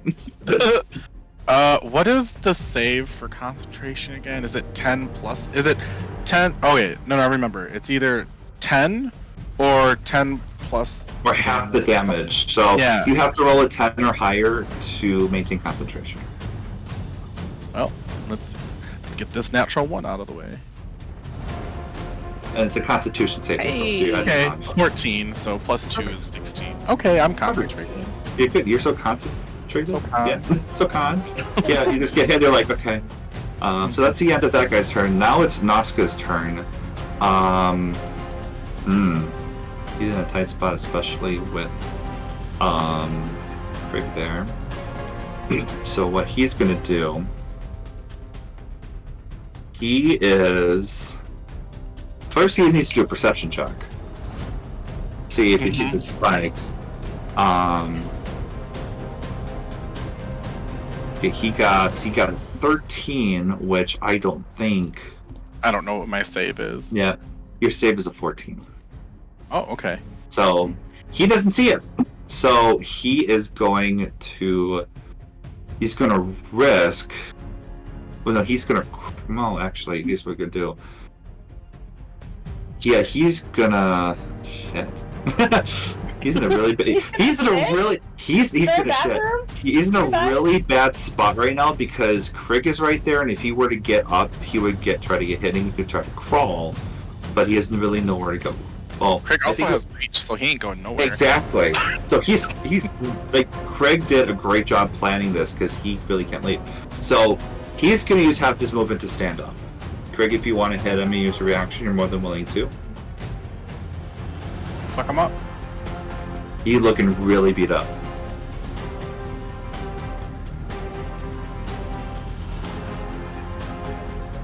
Oh, what did you get? Sorry. It's a 19 to hit. That Holy hits. crap. Roll, Nice. roll your damage. Damn. Yeah, you guys planned it really well. I mean, you got those other bandits out of the way and capitalized on this. What did you get? 17 damage. 17. How do you want to finish him off? Oh, Nice. He did do a lot of damage. That's his thing. Yeah. So as he's getting up, Yeah. basically, the hammer's really just gonna come down on his face and just completely crush it into pulp. All right. Sounds good. So as he slowly gets up from that huge slam attack you did from the pirate ship, he gets both of his hands up, stands up, And then he's still dazed and confused because he got hit in the back of the head the first time. He clears his eyes and looks up at you, and in pure rage, the fiery mutton chops, your whole fur body is like a dark orange red, just like an anime with just a shadow, like a silhouette with just with red eyes coming up. Like, it's just flat out anger. You lift up your hammer and you hit him right at the top of the head with such force, his whole body falls flat, and his head turns into a watermelon. As all of his juices hit the creature as well as his bandit friends, and they are terrified and scream. And you know they piss their pants too. Like, they are terrified of you right now. These 3 bandits are frightened of you. Damn. Because of what happened. How you killed their leader just like that. They're gonna try and move away and take damage. So Nazca is dead. Killed one of Xanathar's enforcers, yeah. Bye, Felicia. Wow. Yeah. So, yeah, so that was his turn. The bandit, oh yeah, that was the pink one. Yeah, the gray one in front of Craig. He looks around and perception check actually. Hmm. He got that 20. He sees it. He's like, "What the fuck is this?" And he looks at you, Craig, and says, "Please, we really didn't want to be a part of this. We were forced into this. We're free now. Please let us go. Please, please. I can't believe you killed him. That's great. Please let us go, please." And he is not going to do anything. Next up is Oz.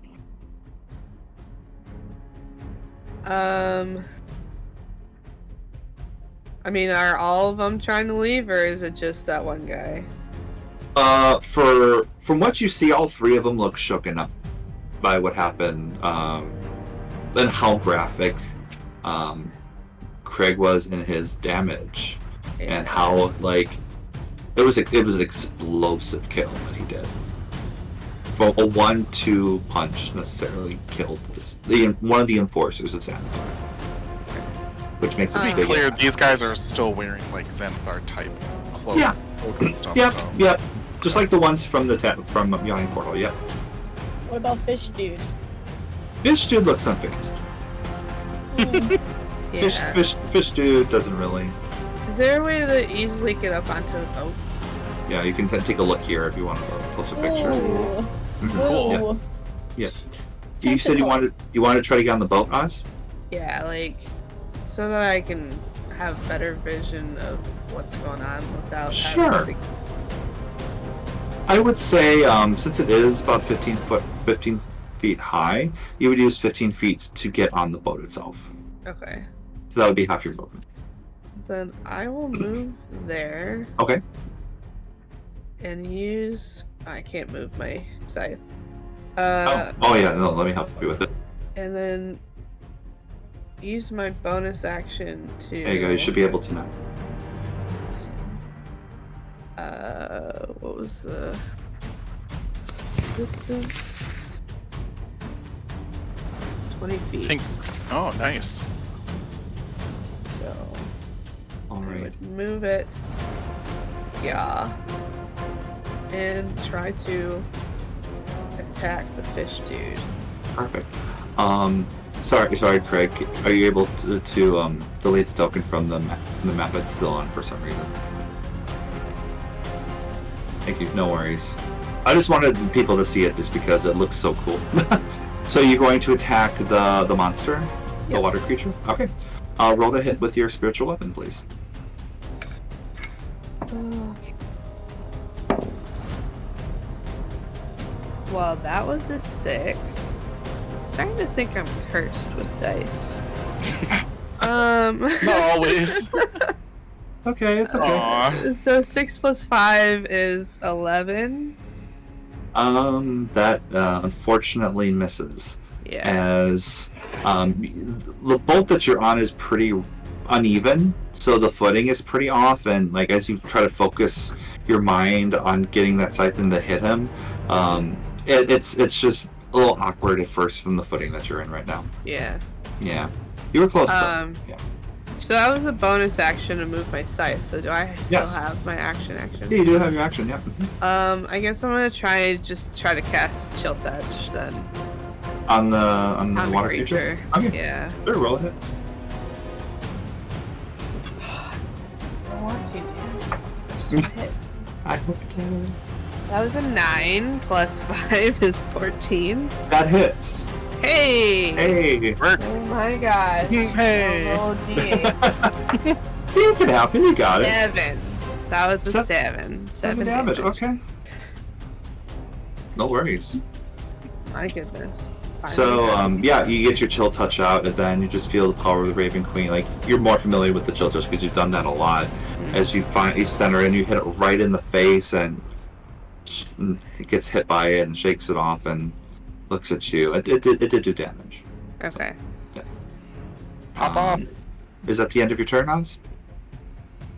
I think so. Okay. Zaymina, it is your turn, Boo Boo. No mercy. They could be intellect devourers. I'm not wasting my time inciting it, so I'm just gonna. Okay. Go for it. Yeah. I'm actually going to wild shape into a crocodile. Yeah. Yeah. And okay. how I'm gonna do it, since it's in combat, I'm gonna be very like dramatic. I'm gonna make it look like I'm digging my like hands into my face and like ripping my skin off as I wild shape into this giant. It's a large creature, by the way, so that's pretty cool. Yeah. So I probably take up like the same space. I think the same space as a little mermaid creature thing, whatever it is. So I am now a wild shaped crocodile, and that is amazing. I want to attempt to bite the guy in front of me. Sure, no worries. I don't have a crocodile token, but I absolutely love that. So we'll just have to use our imaginations here. But yeah, you want to bite the water creature, right? No, I'm not. The thug. Oh, the thug. Okay. Just want. I'm not walking across my own dangerous terrain. I know what you're doing. Damn, I retain my common sense, bro. So I'll roll a hit as a crocky. Oh, a natural 16 plus There's 4 my is crocodile. 20. There's a crocodile. I love it. It just looks like a 10. So you do hit. You Okay. do hit. I'll roll your damage, please. So my bite is a 1d10 plus 2. Okay. And I love druids so much. Oh my gosh. Oh yes. oh my god, 8 damage plus 2, so 10. And if he isn't dead, I just want to let you know the target is grappled with a escape DC of 12. Until this grapple ends, the target is restrained, and the crocodile can't fight another target. Well, I So will I say have that- this man in my mouth. Hey! Hey. So Again, I will say, phrasing. you do kill him. How do you? I'm curious, as a crocodile, how do you want to finish him off? I definitely want to just like turn my head to the side as I snatch him up in my jaws to get him from the waist, clamp down a few times until he's good and mushy and bloody, so that the blood is running down the sides of my mouth, and then I want to chuck his body at the other two thugs. Okay, sure. So I will say this: as you are a crocodile, you're more of a dark green-gray color. Again, skinnier than a normal gator, but larger in size, and your teeth are extra sharp, as well as your eyes are also very piercing as well. And you just look at them, and they are in fear. As you hit the pink bandit, he tries to run away from you, of course, but he trips on the spike rope that you have. So he already is all bloodied up, and you grab him by his lower torso, and you're biting him. He's all over your mouth, and you actually bite him in half, and his intestines are trailing as he is crawling and trying to get away. But then you grab the end of his intestines and you whip him around, into the sea. And he is just a lifeless corpse right there too. I can't say it, but it's like I can handle my own cleanup, I guess. So yeah, he is dead. I know it's very graphic, but I think that would happen in this case with Simeon's mouth shape. Absolutely. I know. Definitely. Yeah. Have seen the teeth are longer and sharper just for the fact that it looks like even the interior of the mouth is like decaying to the point of like showing more bone. So definitely makes sense. But I will not be moving into my spike growth unless it's communicated that people want to move around in it. But I'm keeping it up and I'm just kind of watching for now in case I need to. Well, you know what? Bro, I can swim. What am I thinking? You can swim, yeah. I have a 30. There's water right here. If you wanted to swim, you're more than willing to. You can definitely do that. So what I want to do is I'll just make like a guttural sound as I hop into the water. So that's 5 movement, and then I can kind of go underneath the pier, which is out of range of my spike growth. So you can. 5, swimming around. 10, 15, 20. 25, 30. So I'll be under the pier right here then. Perfect. Yep. I can hold my breath for 15 minutes. Apparently, that's so cool. Like, they're great. Like this. So. I know you said you wanted to hit the bodies too, so you do hit the bodies as a ricochet, then goes into the ocean. So. Okay. Got you with that. Got splash him with gore. Yeah, he's here. He has blood of his friends right now. Craig, your turn. All right. I am going to attack the thug that's directly in front of me. Okay, yeah, this dude. Okay, the one that was pleading with you. Yep. Okay.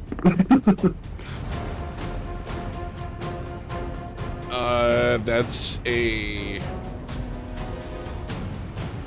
13 hit.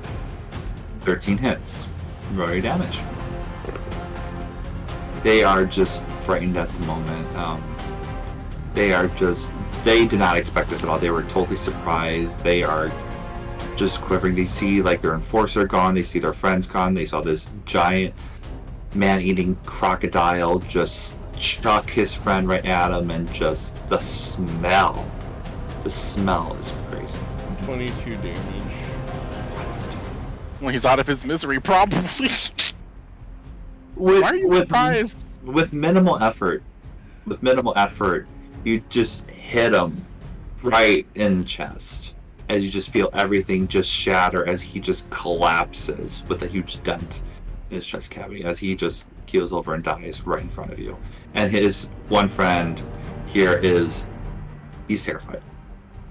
He's so terrified beyond belief. I'm gonna attack. Got your frenzy. Yep. Go for it. Bonus action.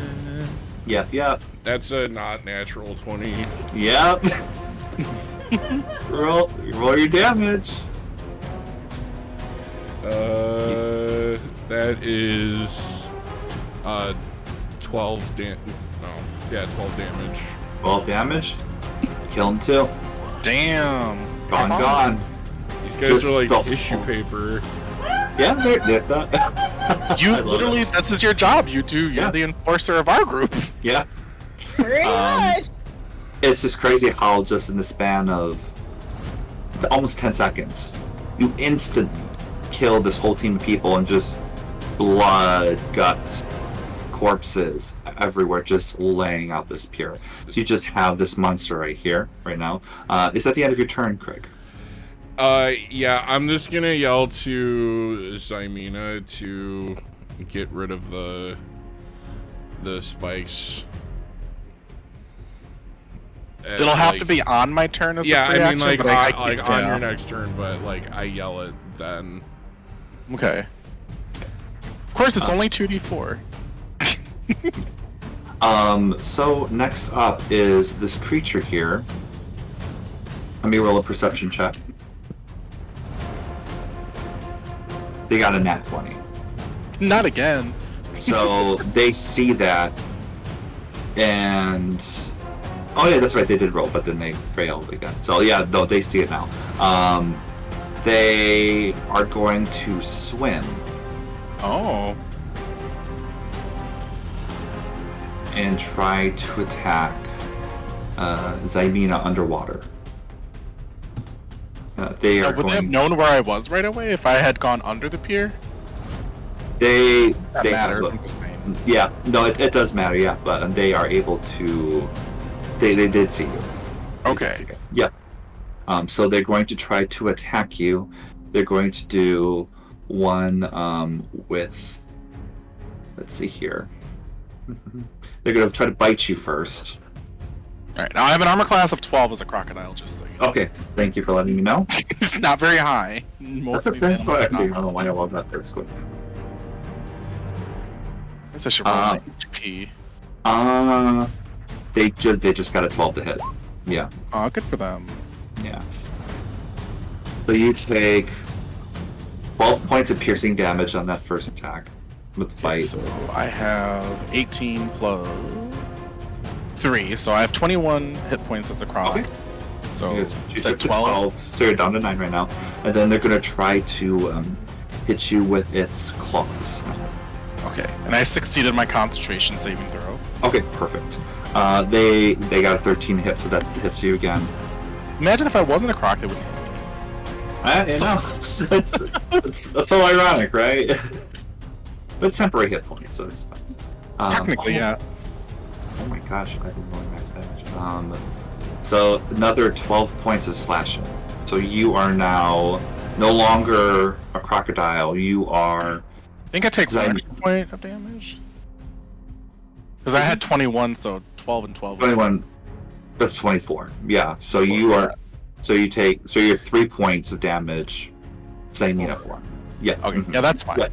Yeah. I saved So- all that concentration too, so. Okay, perfect. Of course, I Yeah. roll well. So yeah. So right now you're just Zymina, wet in the water, this really icky water. As you see this creature just get his claws out, his mouth open wide, and is looking to devour you. Okay. Love that. That is the end of that one's turn. Now we have Miki. This creature is underwater at the moment. So Well, I would that's dumb. So if I try to like shoot it with my crossbow, would be at disadvantage. disadvantage, yes. Yeah. If I climbed on the boat, would I have better advantage? I would say since they're underwater, just in general, it would be disadvantage because they're underwater and they're traveling from the boat through the water. I'm Okay. saying, I know, I have to be that person. I love the crocodile thing though, Justin. That was so That was fucking great. Yeah. cool. Oh, I love that we could apply that in the game. Like I love didn't think so it would many just creatures. immediately go into the water. I'm like, oh fuck. Yeah, well, I saw the spike growth and saw you there, and just like, yeah.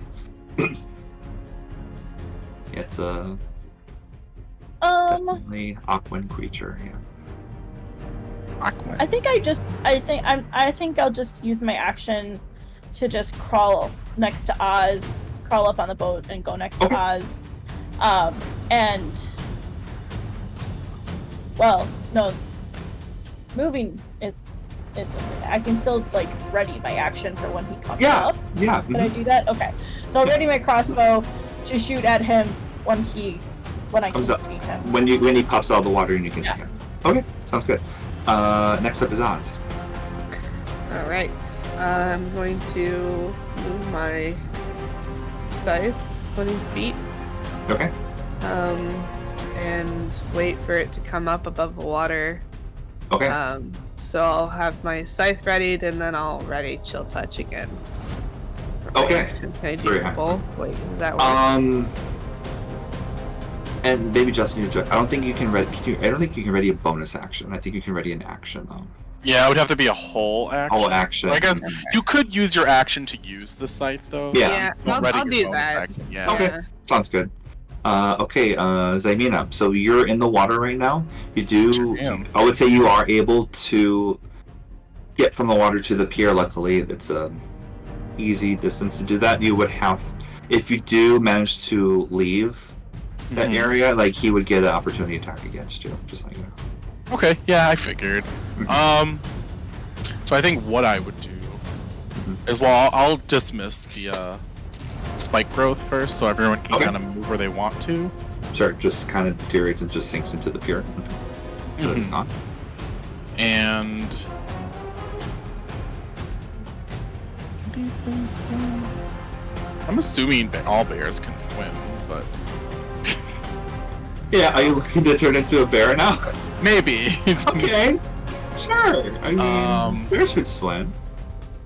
I mean, there's other things I can I turn. mean, I suppose crocodiles, but I mean, they can still swim. What about a shark? Up to you. Well, a shark can't get on the pier. Just flop around. That would Like he's die. underwater. Listen.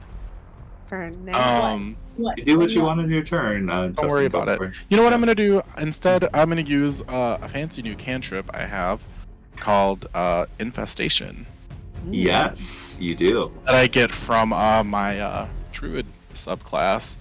So I'm just gonna look at the creature in front of me and cause the spores to kind of mimic what would be looking like bugs inside of the underside of a log and stuff to like scatter Yeah. around it. So the spell reads, you cause a cloud of mites, fleas, and other parasites to appear momentarily on one creature you can see within range. The target must succeed a Constitution saving throw, or it takes 1d6 poison damage and moves 5 feet in a random direction if it can move, and its speed is at least 5 feet. And then you roll a d4 in the direction, but I'll just wait till if you roll a 14 or a 13 or lower before that even matters. He rolled a natural 2, so that is not gonna pass. So you roll a d4. I don't know if I do. It just says roll a d4. You can roll a d4. You got the spell. I'll let you have that. Yeah, it's fun that way. They've been so great so far. These d4. Yeah. Okay, it is a 4. So he goes west, and he goes 5 feet.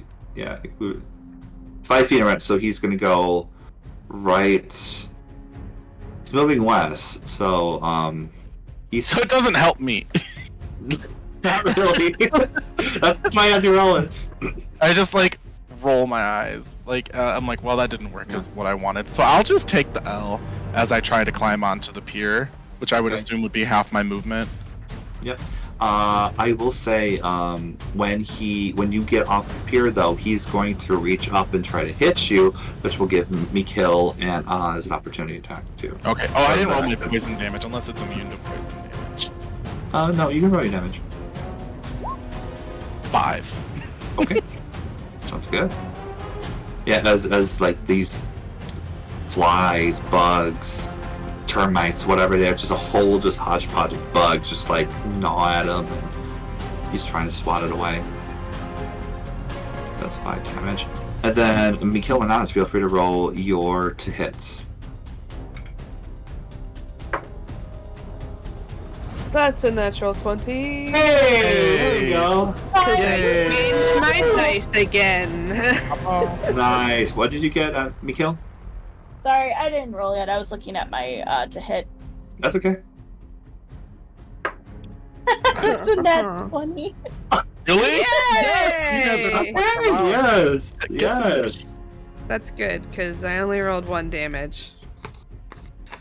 So you double Wait, the dice. Wait, Yeah. wait. Plus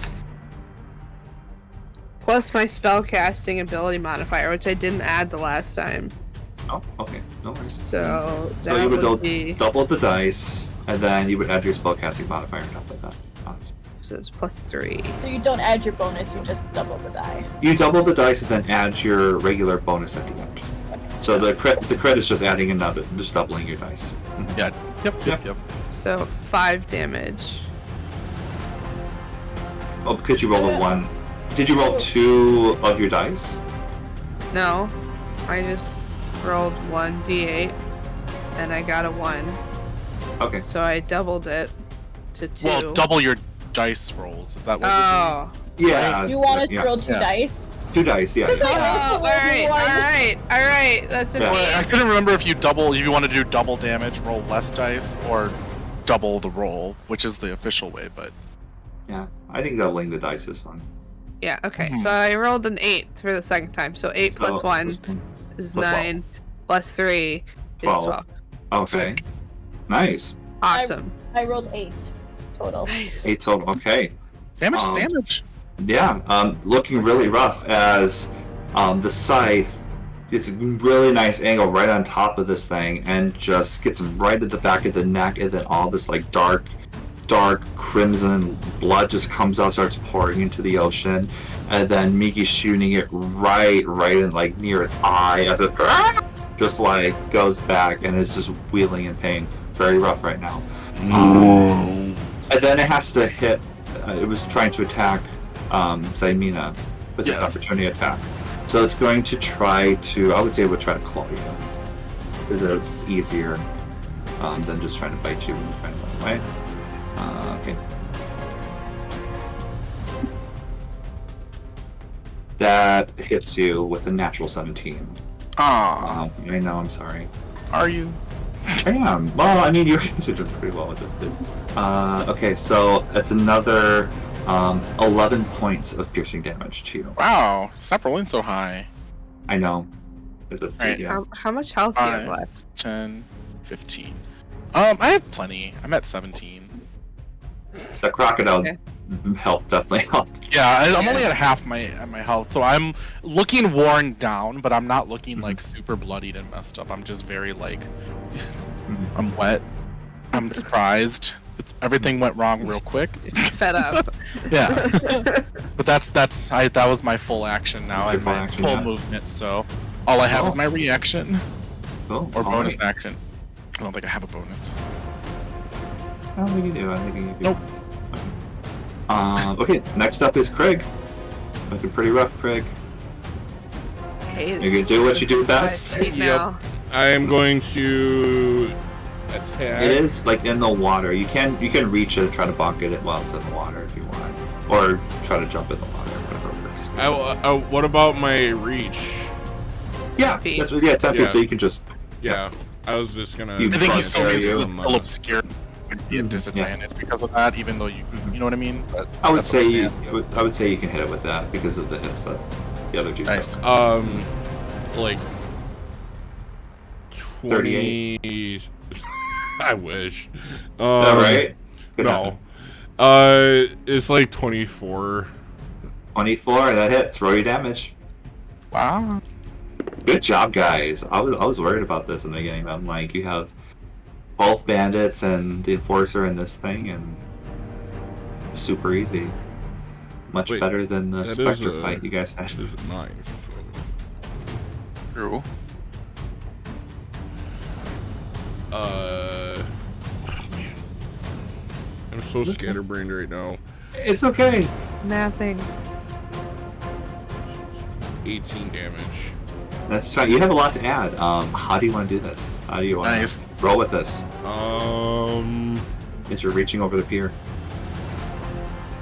Reach. And I'll tell you what, I'll show up his lovely face again if you want to explain graphic detail how you can launch it. I get a good chunk of its face just completely like obliterated from like the rest of its body, and it's just like a nice mortal, definitely mortal wound. So Yeah. Perfect. Oh yeah. So when you reach to hit him, you get him right on the left side of his face, and you dislocate his jaw, and it's Ooh. literally hanging there, just by us. You don't know if it's like muscle or whatever. It's just flat there, and his eyes glaze over like a dead fish, and he falls over in the ocean, floating corpse. So with just the blood going down. You guys did it. Great job. And we're Good level job. 5. No, just kidding. You are not yet. No. Darn. I need to put 4 more of those things in there if you're going to be level 5. Yeah, so you guys clear out the area, and I will delete this question mark because you've explored that already. So you have this space here. This door is partially broken into as well. Oh, what was her name again?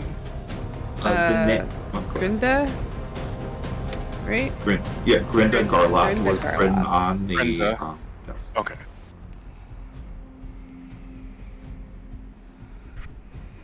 We'll just go towards the door. I'm assuming the screaming has stopped since the sounds of fighting has also stopped. But Yep. because I mean, it would just call in through the door. If Grinda's in there, we're just letting you know that they have been taken care of, and we just wanted to check in on you now that this is settled. Really? Oh, thank heavens! Oh, those creatures were just barbaric. Hold on a second. As you hear just like a shifting of like furniture and books, like just fall. It's very haphazard. What she did, she opens the door for you and she peers out. Let me see if I have a bigger picture for her here. There you go. So I'll bring this up to you. Oh. Okay. Oh. Work. Oh, not Sure, that yeah. thing. Oh. So she invites you to come in if you want to come inside. Sure, let's go inside. Okay. Yeah, might as well. She let me just do this here. So she invites you in and she shakes all of your hands and says, "Oh, thank you so much. It was crazy what they were doing in there. I am Grinda. Hello. Pleasure to meet you. I am a treasure hunter. I love to explore the areas and oh my, it was quite a dangerous thing. Thank you for coming to my rescue. What brings you here?" Kind of just want to cut to the chase with this since clearly, you were in distress, but it appears that Xanathar's guild was looking for you as well as Lady Growlhound, and we came to investigate and stumbled upon the scene. Oh, okay, well, I think everything should be good here, so no need to worry about me, that's completely fine. Yes, so, a little bit about myself. I'm an explorer. She's trying to, obviously, her information for you. She also explains that the big machine that she has, which is that question mark right here, you can see here, she says that this is my apparatus of crawlish. it's quite amazing. It really is. This is what I use to dive deep into the water to look for a whole bunch of things. So, yes. Thank you again. Oh, there was also I haven't explored too much because there was a giant shark down there and would get in the way of things. So it Not takes time. anymore. Yeah. What? There was a giant shark, but we killed him. You're shitting me. No, we also ate him. He was very we had good. some very nice And a taco. tacos. Was that what it was, Craig? Tacos? Glitteracos. Obliteracos. Obliteracos. Who now? What's his name? Obliteros. Yes. He's dead. Oh, okay. But there's the dragon down there now. He's very friendly, though. Really, Oh yes, he's very nice. this is a lot of information I'm trying to process. Okay. Well, while you're processing, can you tell us why Xanathar's men were after you? I guess I could tell you. Otherwise, you'll probably eat me too. Oh, okay. So I. You're far I too regret- scrawny for that. Okay. What did you say? You're far too scrawny for that. Oh. Thank you. Oh my. All right. So I have to admit, I have done business with the Xanathar Guild in the past. I was receiving orders to protect the stone until Nazca arrived to claim it. But I I decided to change my mind. I think the stone would be good here for safekeeping, but I realized that was a grave mistake, as they wanted it back. I gave the stone to my rat familiar and told them to stash it in my family's mausoleum in the City of the Dead. I can tell you where it is, and she bring out the map. Fabulous, thank you. Wait a minute. How did you come upon the stone? I thought someone else had already gotten it. You mean the Stone of Galore, right? Yes. Yes, I was told to keep it. Well, told to have it here until Nazca and his men came by to pick it up. But then I after thinking about the Xanathar and all this going on, I thought, this is not a good idea. And then they were very angry that I wouldn't give it to them. Well, who gave it to you to begin with? Oh, I don't know Lady if I should Gromit. say. True. Well, she did send a nimble right to come and find you, so I don't think you would have lived by her either. So Yeah, probably Oh. not. if it's her, Saved your she's life already twice planning on today, killing you. lady. True Yeah, that. she would not try to kill me. I was trying to help her. Well, don't that's think- not really what the Nimble Right was going to do, so... Sure, we can show her the map too. Say we found this on the nimble right's Let me body, see. and the nimble right attacked us on sight. So we can only assume it would have done the same for you. And she looks down on the map and looks at you guys. She goes, "No, you see, they wanted to send it to me. The nimble right was supposed to deliver it to me, and that's what they did. So, because Are you They- sure they it more or was less the a thing? same nimble right? Because I this don't one know, was looking for something. Did I he haven't look seen like it before. this? Then Miki opens the hole. It tumbles yeah, out. that's it. Only it was more put together. Yes, so it had the stone and dropped it off in front of my residence, and then I would keep it here. But then I decided to have my rats stored in the mausoleum for safekeeping because I thought Insight. would go for it. Roll inside. This whole story is confusing, Yeah. Simena. Like, Yeah. why would the nimble right be by us Mhm. if Yeah. it was going to her?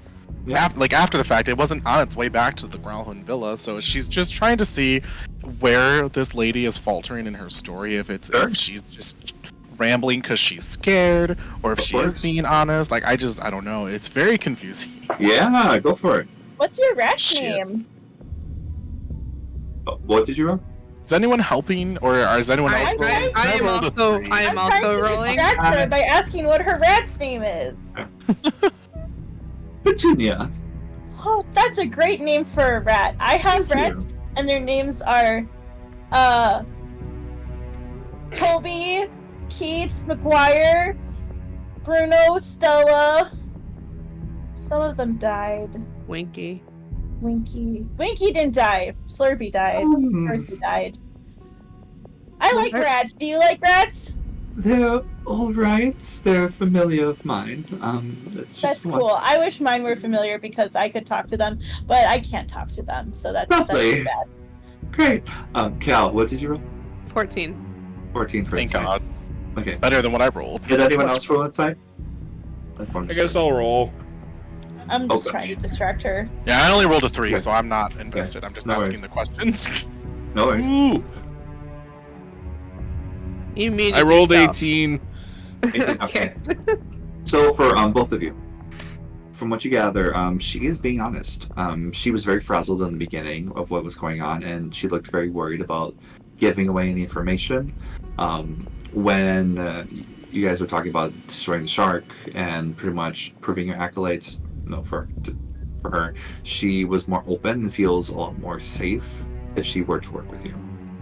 So from what you gather, she was being truthful about how the stone was delivered to her, and that how she felt she had to change her heart into protect it, so she wanted to store it at a place where no one else could find it.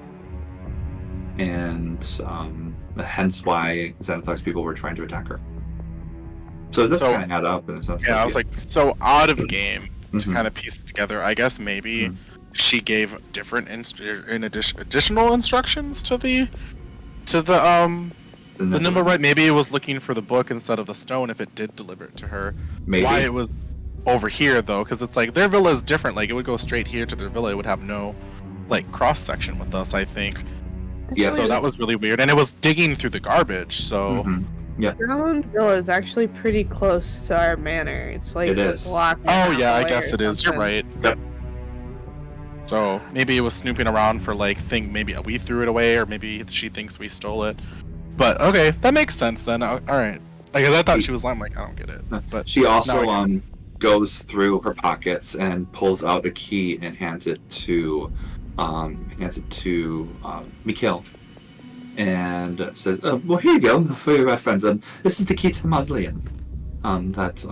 So just if you're looking for the stone, just be very careful because a lot of people are looking for it. And honestly, you seem like you could handle yourselves. I just don't want to be associated with it anymore. Please." Okay. You might want to make yourself scarce after this. I can do that. I'm really good at making myself unknown. I'm seen as crazy a lot, so people rarely visit me. So not too bad. But maybe I can just hide in the water for a bit since the shark's gone. So will it be the Well- Garloth crypt?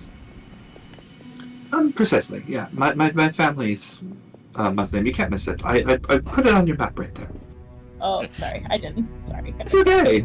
Just out of curiosity, have you found any other treasures in the water using your apparatus? Here and there's some little dragon pieces, and maybe like a nice watercolor painting before I fell in the ocean. Not really. I mean, if I had a lot of luxury, I would not live here. That's for fucking sure. God. Well, I'm only asking just because, Yes. I mean, it seems pretty interesting for us to work together with you. So if you ever needed to find us, or if you find anything you need help with any treasures you may find, you can always find us at Trollskull Manor. Well, I mean, if you ever want to have a excursion and need use of my qualish, you definitely pay on by and visit as a thank you, and you can definitely come on by. And we can do that. So it's up to you. Yeah. Networking. Right. Yeah. If you see Zelafon, tell him that we said hi. Ooh, Or the dragon. okay. I wasn't kidding about the dragon. There's actually a dragon down there, but he's very nice. And he's young and He's more young, bold, yeah. All right. You just. Mhm. Anyways, one more random question. All right. Yeah. Yes. Have you ever heard of the name Umpak? Not.